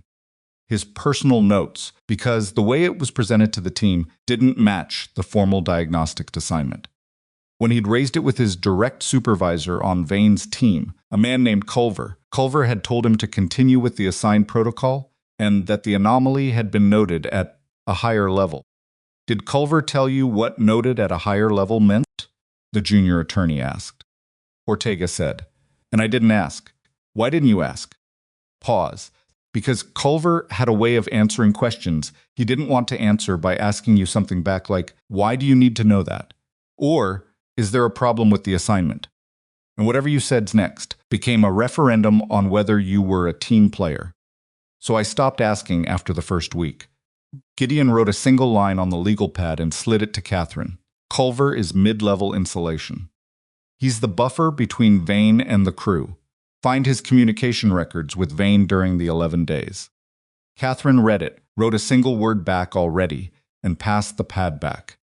The second interview was a younger technician, a 24-year-old named Flores, who had been with the company for 8 months and who came into the room with the specific terrified energy of someone who was not sure they were on the right side of whatever was happening, but had decided to be there anyway.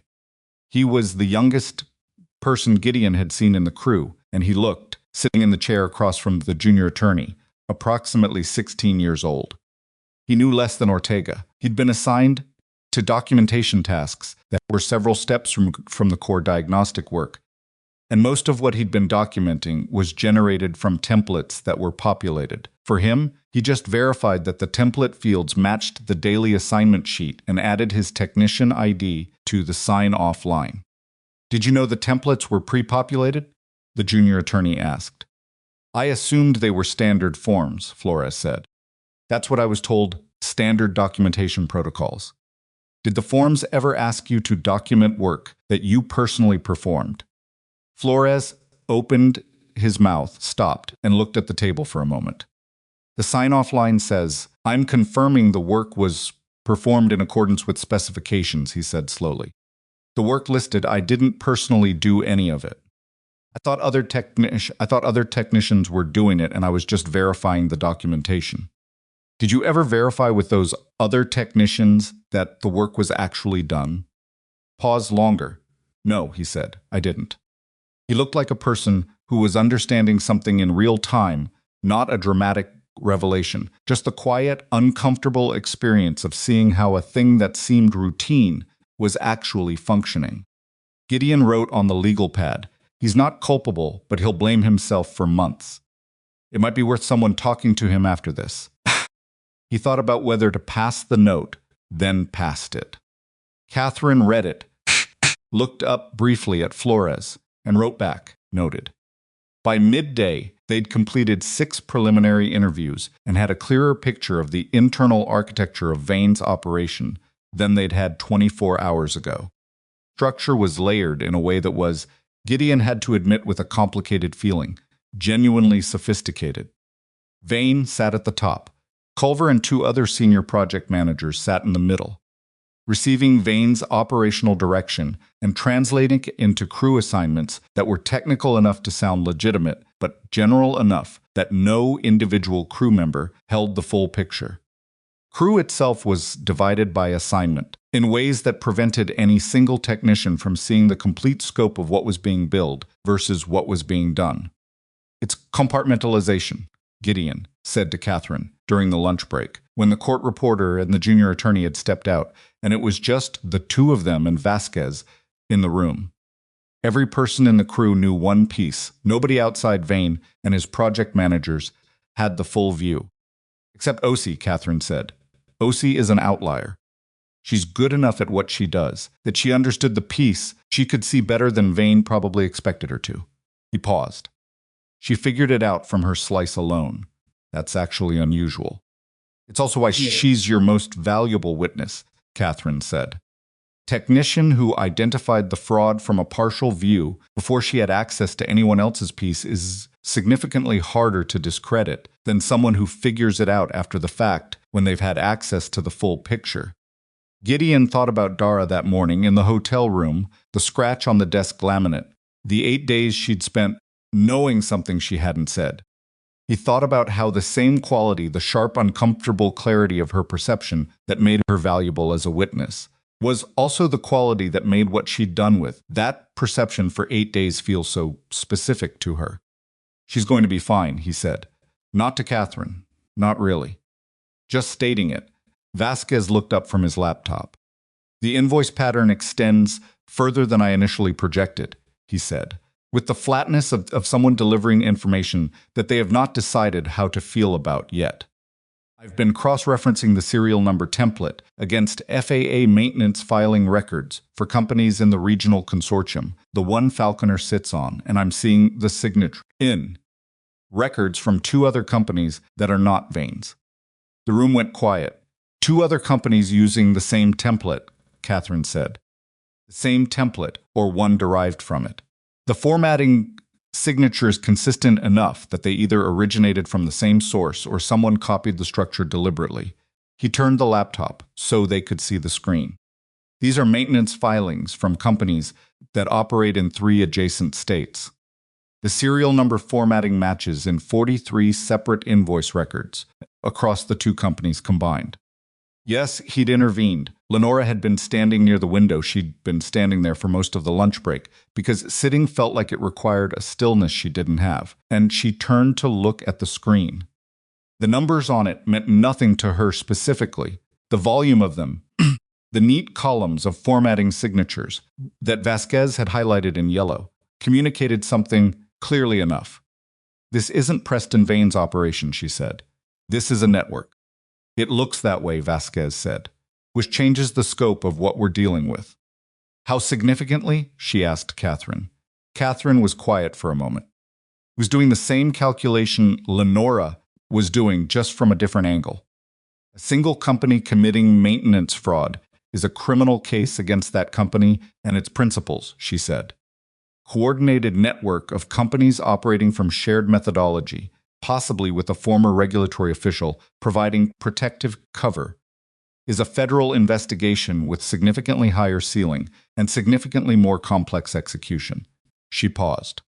It's also significantly more consequential if it's built correctly.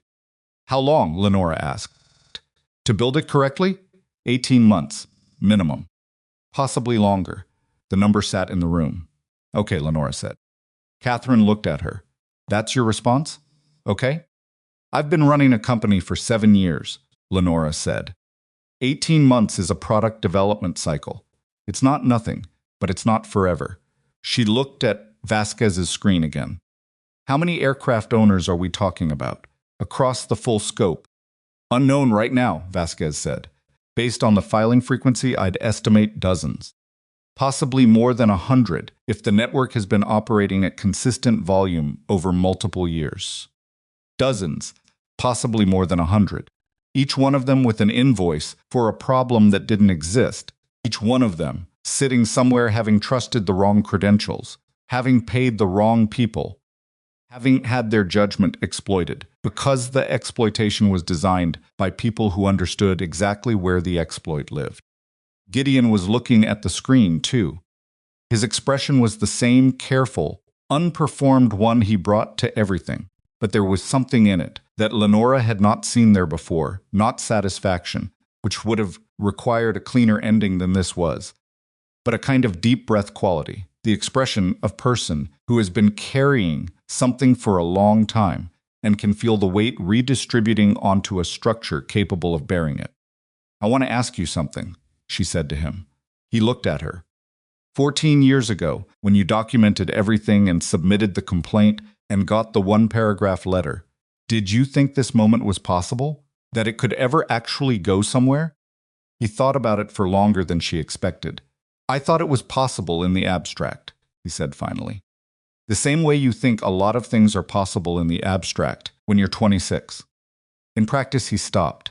In practice, the 1-paragraph letter was followed by 2 years of not being able to get a decent job in the industry. And then Maisie came, and the calculation changed. When you're responsible for another person, the abstract possibilities organize themselves differently. Start evaluating them by what they cost in the present versus what they might return in the future. And the future gets harder to invest in when the present is tight. But you kept the documentation, Lenora said. I kept it, he agreed. I'm not entirely sure why. Maybe because getting rid of it felt like the last concession. Like I'd already given up the career, the professional network, the trajectory I'd imagined. Burning the copies felt like also giving up the record that any of it had happened. That I'd seen what I'd seen. He paused. Maisie doesn't know any of this. She knows I used to work for a big company, and I don't anymore. She knows I take independent jobs and that sometimes money is tight, and sometimes it's okay. She doesn't know the reason for any of it. Are you going to tell her? He was quiet for a moment. I think about that, he said. What version you tell a kid? How old they need to be to hold the complicated version instead of the simple one. He looked at his hands on the table. She's 10. Right now she thinks I'm late because of work, and she's not happy about it, but she understands work.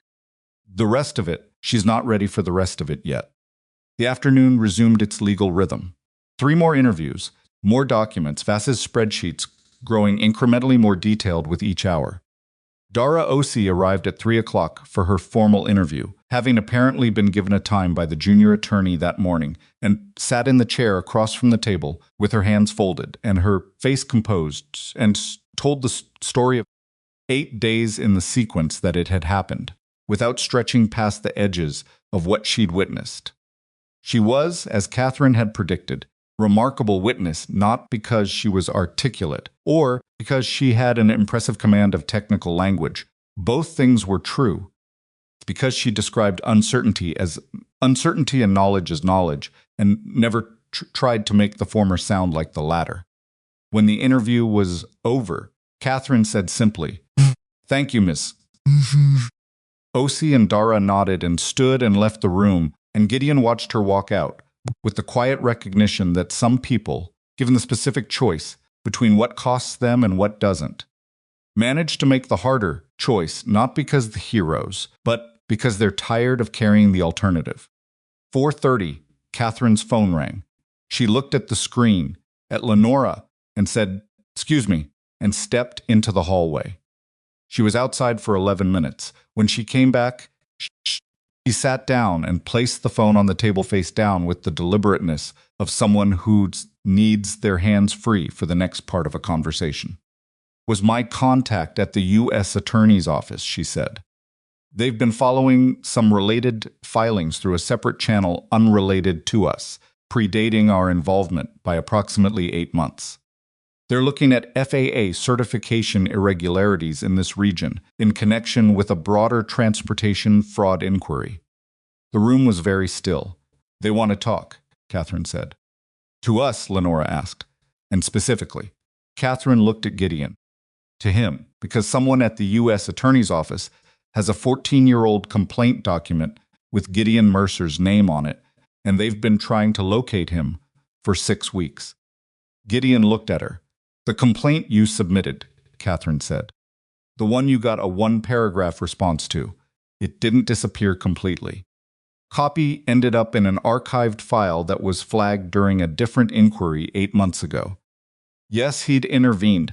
Your documentation, the original pattern evidence you put together at 26, has been sitting inside a federal archive for 14 years, waiting for someone to pull the right thread." He spoke for a long moment. Gideon's face didn't change dramatically, but something in it shifted the same redistribution of weight that she'd seen earlier, more pronounced now. Particular expression of a person who has been told that a thing they did when they were young and paid an enormous price for was not, in fact, simply absorbed by a system too large to care, that it had been somewhere recorded, waiting in the specific way that documented truth sometimes waits. 6 weeks, he said. They issued a locator request. 6 weeks ago, Catherine said. Your van is registered to an address in Riverside. That's apparently 2 moves out of date.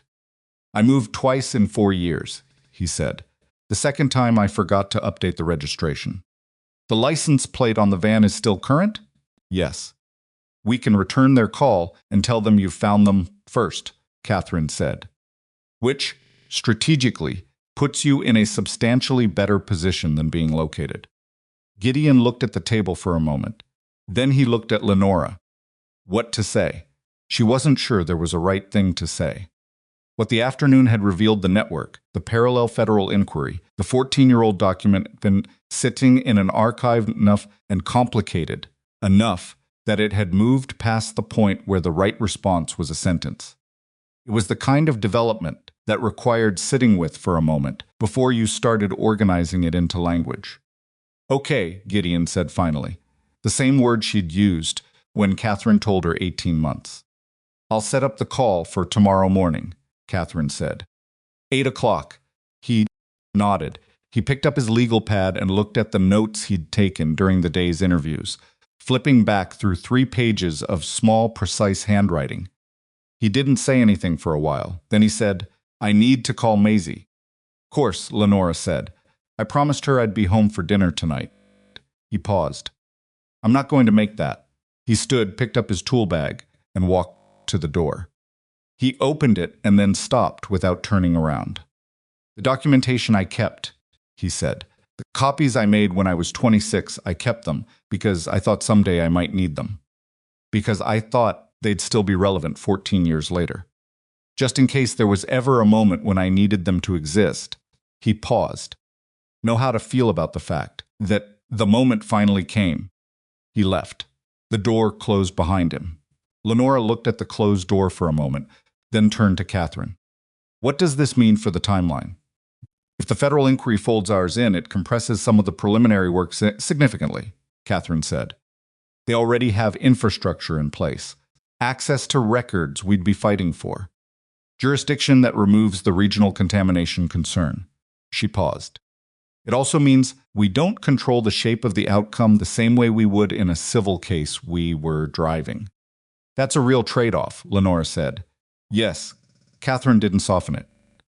It's also possibly the difference between a case that holds and a case that doesn't. At this scale, federal resources are not optional, they're necessary. Lenora thought about Gideon walking out to call his daughter, to explain for the second night in a row that he wasn't coming home, when he said he would, for reasons that were real and important and impossible to fully explain to a 10-year-old who just wanted her father home for dinner. Zesitirtined. She thought about the 14-year-old document sitting in an archive, which was not nothing and was not everything and was somewhere in the complicated territory between. She thought about a network of aircraft and a consortium and a former regulatory official and 43 invoice records in Vasquez's spreadsheet. Zivind, and the specific weight of what it meant that all of it had been there the whole time, waiting for the right thread. All right, she said. 8 o'clock tomorrow. Outside, through the window, the light was going again the third evening since the engines had come on in 11 seconds and changed the shape of everything. The van would be in the parking lot, she knew. The same van, the same electrical tape mirror, the same 160,000 miles. Gideon would be sitting in it with his phone, calling Riverside, telling Maisie he was sorry, promising to explain when he got home, which might be late. Maisie would probably accept this with the complicated patience of a child who has learned that her father's word is good, even when his timing isn't, and who understands without having the language for it, yet that some things matter enough to make a person late for dinner. The van would start on the second try, the way it usually did. It would carry Gideon Mercer home through the evening traffic of a city that had never known his name, down streets that had no record of what he'd carried for 14 years, toward an apartment where a 10-year-old was waiting, with questions he didn't know yet how to answer. But he would go home. That much was certain, and tomorrow at 8 o'clock, the thread would be pulled, and what came with it would be whatever it was going to be. For now, he would go home. He got home at 10:17 that night. He knew the exact time, because the microwave clock was the first thing he saw when he pushed open the apartment door, that green digital readout that had been 2 minutes fast since he'd moved in, and that he'd never corrected because there was always something more pressing than resetting a microwave clock. 10:17, which meant Maisie had been in bed for at least an hour, was supposed to have been, which was not necessarily the same thing. He set his tool bag down by the door, the way he always did, not just inside the entrance, but specifically to the left of the shoe rack, because Maisie had informed him at age 7 that leaving it anywhere else created a trip hazard. She had read about trip hazards in a school safety pamphlet and taken the information seriously. The bag went to the left of the shoe rack. That had been the rule for 3 years, and he kept it without thinking about it now. The apartment was mostly dark. The lamp in the living room was on the small one on the side table, not the overhead, which meant Mrs. Cardenas had been here and had left it on for him the way she always did, because she'd told him once that coming home to a completely dark apartment was depressing and she wasn't going to be responsible for that. He'd never told her it didn't bother him either way, because the lamp being on when he came home had, over time, stopped being about the light and started being about Mrs. Cardenas caring enough to leave it. He went to the kitchen and drank a glass of water standing at the sink, looking at the window above it, which at this hour reflected the kitchen back at him rather than showing anything outside. He looked tired in the reflection, not dramatically, not in a way that would read across a room, but in the specific way of someone whose mental engine had been running at high load for 2 days and was ready to idle. He turned off the kitchen light and walked down the short hallway to Maisie's room. Her door was open 3 inches, which was the agreed-upon configuration, for when she was asleep, open enough that she didn't feel closed off, closed enough to keep the hallway light from disturbing her. He stood at the gap and looked in. She was on her side, facing the wall, her dark hair fanned out across the pillow in the chaotic way of someone who had been asleep long enough to move around. One arm was over the edge of the mattress. Backpack was on the floor next to the desk, open with a fold sticking out of it at an angle that suggested homework had been done, but not particularly tidily. He stood there for a moment longer than he needed to. He went to his own room and sat on the edge of the bed with his shoes still on, which was something he almost never did. Maisie had opinions about shoes on the bed, also sourced from a school pamphlet. Yes, he'd intervened, and he'd absorbed so completely that doing it now felt faintly transgressive, and he sat there looking at the floor and thought about a 14-year-old document sitting in a federal archive. Thought about the version of himself who had made those copies. 26 years old, already gone from the company, sitting at a copy machine in a FedEx office because he didn't have a home printer that worked at the time, feeding pages through one at a time and watching them come out the other side. He'd been methodical about it. Even then, even in the specific misery of that period, he'd been methodical, organized the copies by date, the sections, labeled the sections, put everything in a manila envelope that he'd sealed, and written important, "Do not discard" on the front in ballpoint pen, which in retrospect was an optimistic instruction to give to an envelope that would spend the next 14 years in a bank lockbox and then a sister's closet in Denver. He'd made the copies because he'd thought he might need them someday. He hadn't known for what. He'd just understood, inarticulate way, that 26-year-olds understand things they can't fully explain yet, that the record of what he'd seen mattered. That, if he let it disappear, then in some important sense he'd be letting the thing itself disappear, and he wasn't ready to do that. He hadn't been ready. That was probably the most honest way to put it. Yes, he'd intervened. He'd kept the documentation not because he had a plan, but because he wasn't ready to be done with it, and the copies in the envelope were the only version of not being done that was still available to him. 14 years, Denver, a copy machine in a FedEx office, a federal archive. He took his shoes off, lined them up at the foot of the bed, and lay down without getting under the covers. He was asleep for 4 minutes. He didn't hear Maisie come in at 6:43 the next morning. But he registered her presence. The parents registered their children's presence, though even in sleep, some background monitoring system that never fully goes offline and was approximately half awake by the time she sat on the edge of the bed. "You came home," she said. "I came home," he said, not opening his eyes yet. "Still have your work clothes on." "I was tired." Mrs. Cardenas said, "You might be really late, and I should go to sleep, and you'd be here in the morning." A pause. "She made me hot chocolate, which is not part of the normal routine, but I didn't argue." "Smart," she also said. Whatever you were doing was important. Another pause, this one with a slightly different quality. Is it important? He opened his eyes.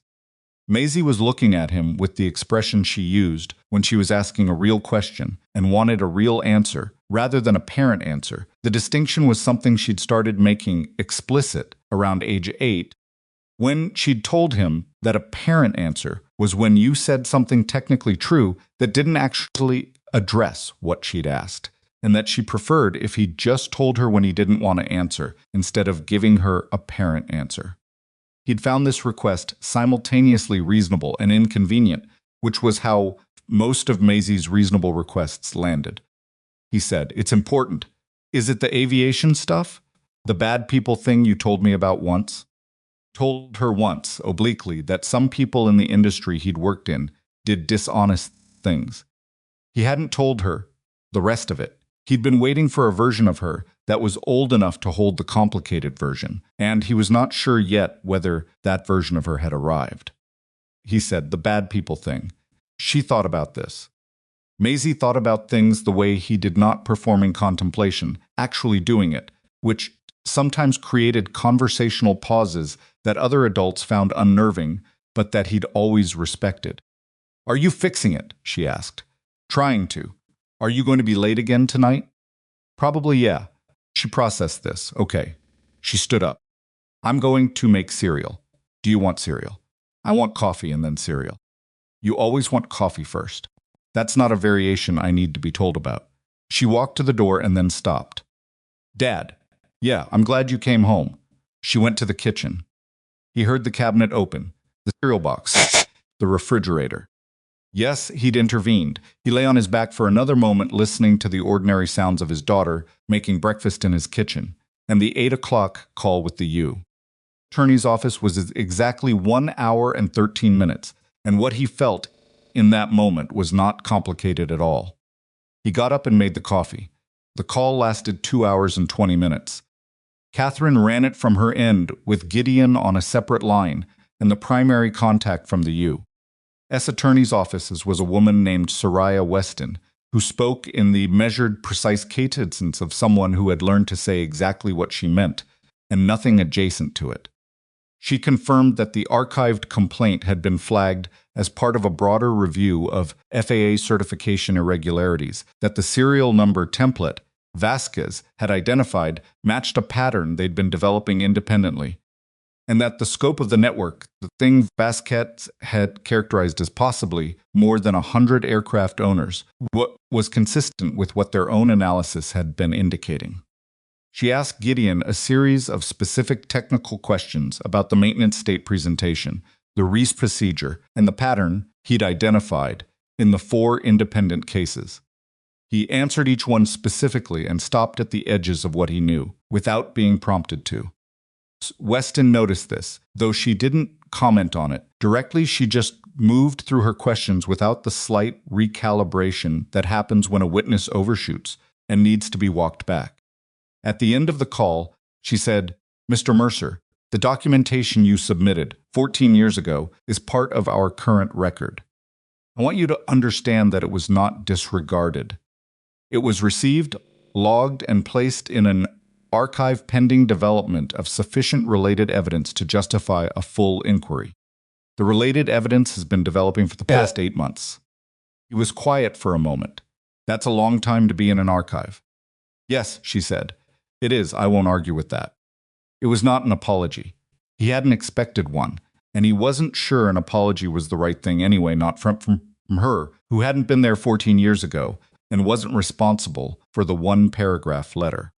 But it was an acknowledgement, which was something different from an apology, and, in its own way, something he hadn't received before.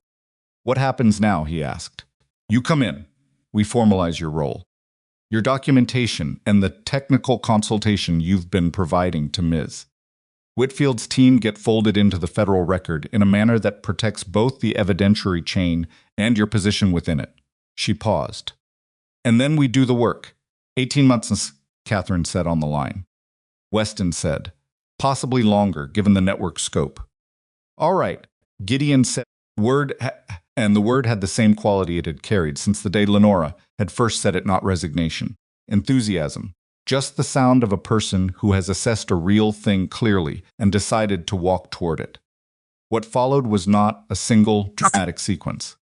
It was a season, actually several seasons, spread across the better part of 2 years of work that was largely invisible from the outside. Yeah. The kind of work that doesn't look like anything until it suddenly does. Grand jury proceedings that Gideon attended in a suit he'd bought specifically for the purpose, which Maisie had inspected critically before he left the apartment and declared acceptable, but noted that the tie was slightly off-center. He'd positions in conference rooms, nests in federal buildings where the coffee was reliably worse than at Lenora's administrative building, which he hadn't thought was possible. Hundreds of hours of technical consultation that mostly happened at a desk in a borrowed office in Catherine's firm, where he'd been given a temporary workspace and a laptop that was considerably newer than anything he'd previously owned. He drove the van to all of it. Dara Osei testified in front of the grand jury on a Thursday in February, 7 months after the day she'd raised her hand in the hangar. She wore a gray blazer and flat shoes, and she said what she'd seen and stopped, where she told Gideon she would stop. And when the proceeding was over, she called him from the courthouse steps and said, "I didn't stretch it." "You didn't," he said. "How do you know?" "You weren't there." "'Cause you told me you wouldn't, and you don't say things you don't mean." Pause. That's either a compliment or a very high-pressure thing to say to someone before their testimony. "Little of both," he said. She laughed short, real, not performed, and hung up. Flores, the 24-year-old who'd spent 8 months in the company signing off on documentation for work he hadn't performed, was given full cooperation status early in the process and connected with a legal aid organization that helped him navigate the administrative record. His technician certification, which he'd feared losing as collateral damage, remained intact. He sent Gideon a text message when he found out just 3 words. "Still have it," and Gideon read it twice and put his phone back in his pocket and went back to work. Ortega, who had logged the maintenance state anomaly in his personal notes on day 2, became one of the federal case's most credible internal witnesses.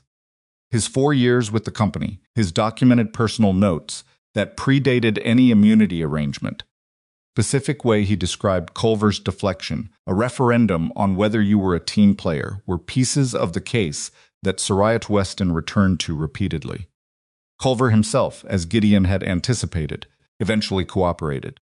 Took longer than anyone hoped, 9 months of legal maneuvering and a preliminary hearing that his attorney used to test the evidentiary water before deciding it was too deep to swim in, but he cooperated. And what he provided was the specific operational link between Vane's direction and the crew's execution that the case needed to reach the level above the project managers. Warren Falconer, the former FAA Deputy Regional Director, retained 3 separate attorneys over the course of the investigation. The first 2 withdrew. The third one stayed through a deposition process that lasted 4 days, and at the end of which Falconer's connection to the consortium, his informal relationship with Vane's company, and the specific mechanism by which a 14-year-old formal complaint had been received, acknowledged, and placed in an archive where it would not inconvenience anyone, all of that was in the federal record. Detailed and specific, and supported by documentary evidence that Vasquez's forensic work had made impossible to credibly dispute. Falconer did not go to prison. He was 71 years old, had cooperated to a degree that his third attorney negotiated carefully, and the federal calculus on his culpability landed in a place that Gideon thought was too lenient and that Catherine told him was realistic. He received a substantial civil penalty, the permanent revocation of any aviation industry advisory role, and a formal finding that his conduct had compromised regulatory integrity. It wasn't what Gideon would have chosen. He sat with that for a while, the specific dissatisfaction of an outcome that is better than nothing and worse than justice, which is where most real outcomes live when you look at them honestly. He didn't pretend it felt complete, because it didn't. He just accepted that incomplete was what was available and moved on, because the alternative was to let the incompleteness define the whole thing, and he refused to do that. Preston Vane did not negotiate as strategically as Falconer.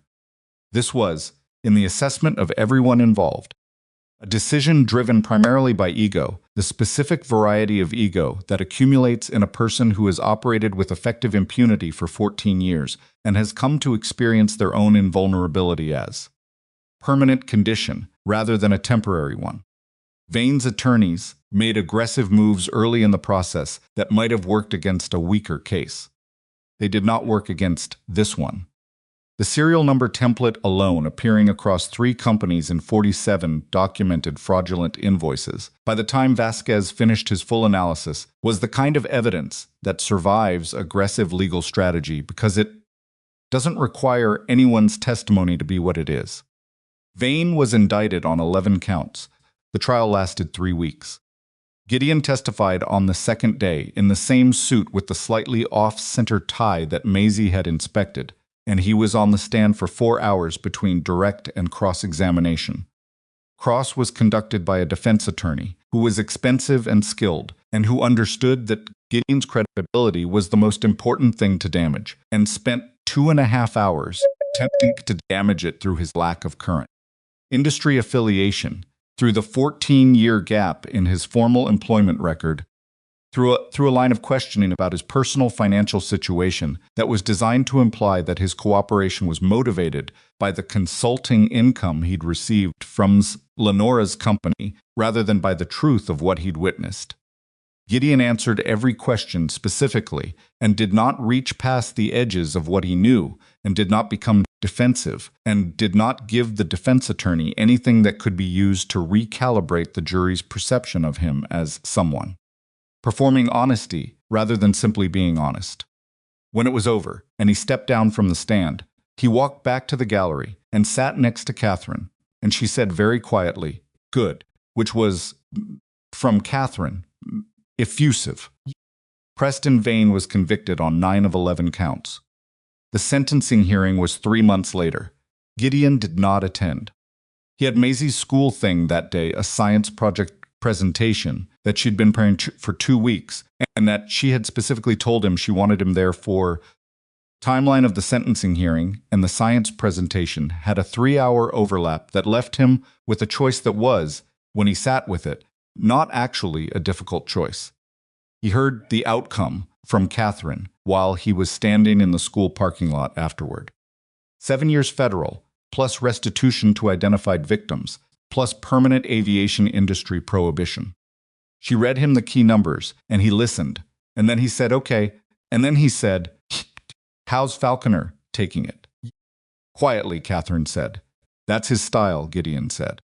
He put his phone away and walked back to the school entrance, where Maisie was waiting, with the remnants of her science project, under one arm, a poster board presentation on atmospheric pressure that had taken considerable kitchen table real estate for the past 2 weeks. She looked at him when he came back and apparently read something in his face. "Was that about the thing?" she asked. "Yeah. Did it go the way you wanted?" He thought about it. "More or less." She shifted the poster board. "Which or less?" "Both," he said, "mostly more." He paused. "Your presentation went well?" Mrs. Alderman said it was thorough. Maisie said, in the tone of someone who recognized that thorough was a good word, but not the most exciting word, and had made peace with it. "Thorough is good," he said. "That's what I decided," she said. And she handed him the poster board to carry, which she'd been capable of carrying herself for 4 years, but still handed to him whenever they walked to the car, because some things were habit, and habit was its own kind of language. Put it in the van. They drove home. That evening, yes, while Gideon was making dinner pasta, simple, kind of meal that could be assembled while thinking about other things, Maisie sat at the kitchen table doing homework and not doing homework in the alternating rhythm of a 10-year-old with a short attention cycle. At some point, she closed her workbook and looked at him. "Dad," she said. "Yeah. Can you tell me now?" He looked at her from the stove. "Tell you what?" "The whole thing," she said. "The bad people thing. The real version, not the version you decided I was old enough for before." He was quiet for a moment, stirring the pasta. "What makes you think there's another version?" he asked. "Because you've been doing this thing for almost 2 years, and you've Never explained it past the part you told me and you always explain things to me completely. When you don't explain something completely, it means you decided I wasn't ready for part of it. She looked at him, Tetums, steadily. I'm 10 now. You were 9 when this started. I'm aware of how birthdays work. Turned down the heat on the stove and leaned against the counter and looked at his daughter, sitting at the kitchen table with her workbook closed and her hands folded in approximately the same pose she used when she was waiting for something she decided she was ready for. She looked like her mother in this moment. That happens sometimes. Still, after all this time, a particular posture or expression or quality of waiting, and he was back in a different kitchen with a different configuration of things, before the configuration changed in the way it had changed. He'd stopped finding those moments painful at some point in the last year or two. They'd become something else, something more like a reminder that people persist in the people they leave behind, which was both sad and not sad, depending on the day. He told her, not a simplified version, not a children's version. The real version, the company at 24, the pattern he'd identified, the documentation he'd spent weeks building, the meeting where he'd laid it out and been told he was misunderstanding the complexity of the work. The second attempt and what happened after. The job offer that was actually a resignation, the performance record that wasn't accurate. 2 years afterward, that were some of the hardest years of his life in ways that had nothing to do with money and everything to do with the specific particular difficulty of being certain you did the right thing when the right thing. Produced consequences indistinguishable from punishment. Told her about the FedEx copy machine. He told her about the lockbox at the bank and the copies at Aunt Deb's house in Denver. He told her about the one-paragraph letter from Warren Falconer's office and the 2 hours he'd spent in his car outside the park that day and the kitchen floor afterward. He told her about Preston Vane building 41 employees and gold embroidery while Gideon Mercer bought a used van. Maisie listened through all of it without interrupting, which was unusual for her. She was a talker, a question asker, a person who processed information interactively rather than receptively. But she sat through the full account without saying anything, and when he finished, she was quiet for a while. Pasta had gone slightly past al dente. He drained it anyway and started plating, because they still had to eat. "Can I ask something?" Maisie said. "Yeah, if you had to do it over. The first time when you were 26, would you do the same thing?" He brought the plates to the table and sat down across from her.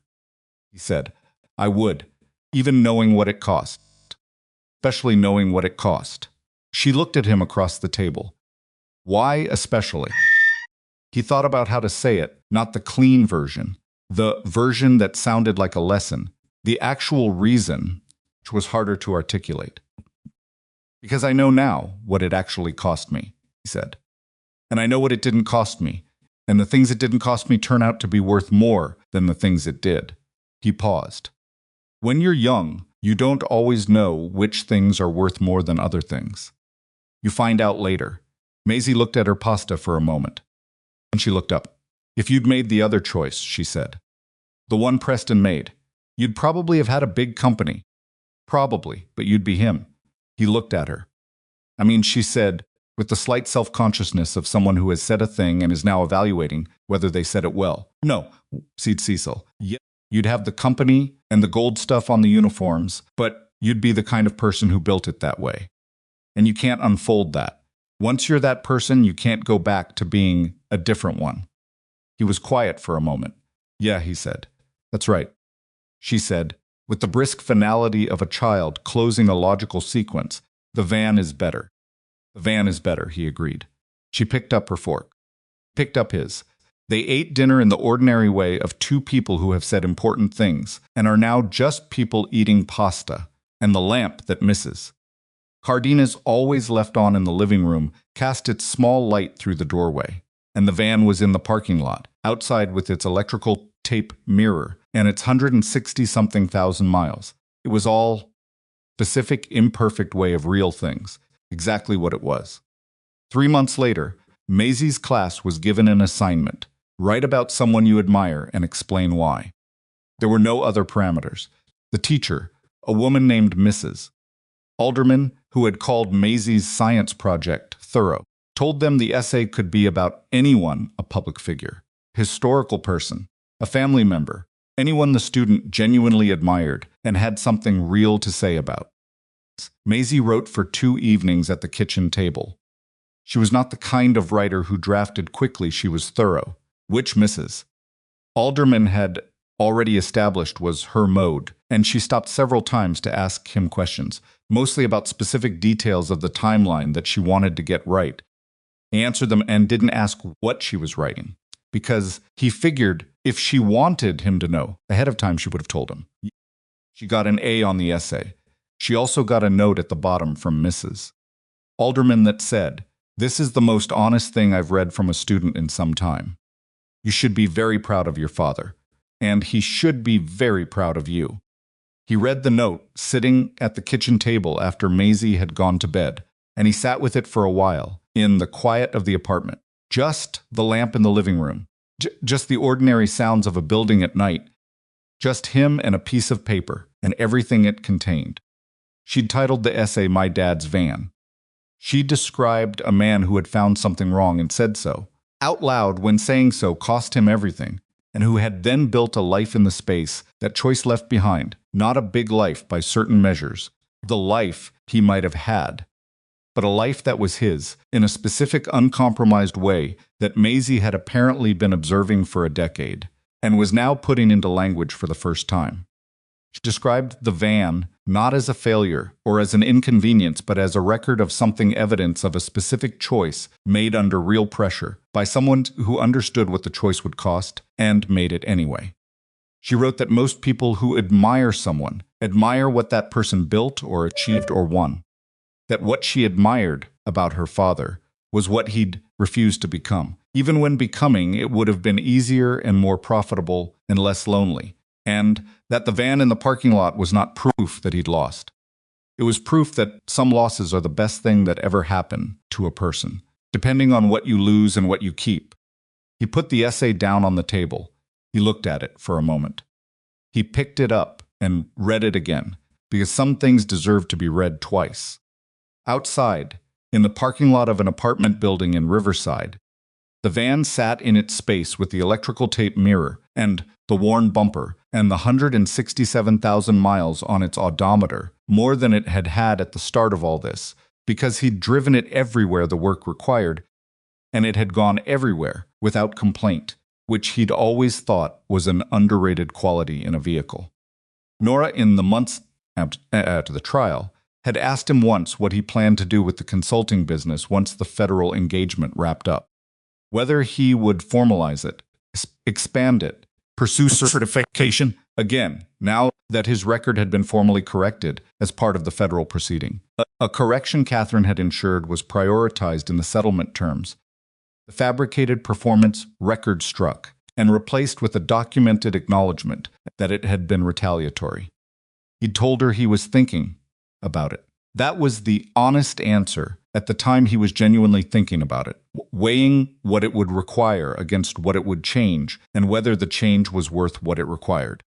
By the time Maisie's essay came home with its A and its note from Mrs. Alderman, he'd made the decision. He was going to build it formally. Large, he didn't need large, didn't want large in the way that large requires you to compromise the attention you give to any individual thing. But real, a certified independent aviation integrity firm, small enough to stay honest, large enough to do the work that needed doing. Suffered Speeney's, built on the specific expertise that 14 years in the margins had developed in him more thoroughly than any career inside the industry's comfortable structures could have. He was going to need a new van eventually. The current one had another 40,000 miles in it, maybe 50 if he was careful. He wasn't in a hurry. The important things, he'd learned, don't always arrive on a schedule you would have chosen for them. Arrive when the conditions are right, which sometimes takes 14 years, which is a long time, and also, depending on what you do with those years, wasted time at all. Maisie C. would be 11 in the spring.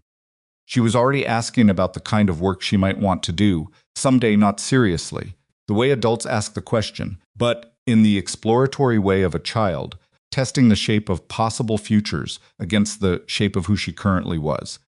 She'd mentioned engineering once, and coding, and also professional dog training, which she'd mentioned with equal seriousness and which he'd received with equal seriousness. Because the worst thing you can do to a kid's sense of themselves is treat some of their possibilities as real and others as cute.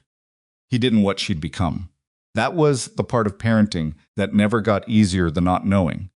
Watching a person develop into someone you couldn't have predicted, and learning to trust that the development was going the right direction even when you couldn't see the destination. What he knew was this, that she was a person who, given a school assignment with no parameters, had written about a van, that she had looked at the full account of 14 years, the loss, the margins, the lockbox in the bank, the kitchen floor, all of it, and had found in it not a cautionary tale, but something she wanted to claim for herself, put her name on, to submit to a teacher for a grade. Was not nothing. Was, in fact, everything that actually mattered, and he had not known when he was 26 and feeding pages into a FedEx copy machine that this was where the story was going. Couldn't have known. And came later. The way most real knowing does not as a revelation, as a clean moment of clarity, quietly. Yes, he'd intervened, like a lamp left on in a living room by someone who understood that coming home to light matters, even when you tell yourself it doesn't. He had lost almost everything, except the man he wanted his daughter to be proud of. And in the end, that man had given him everything else.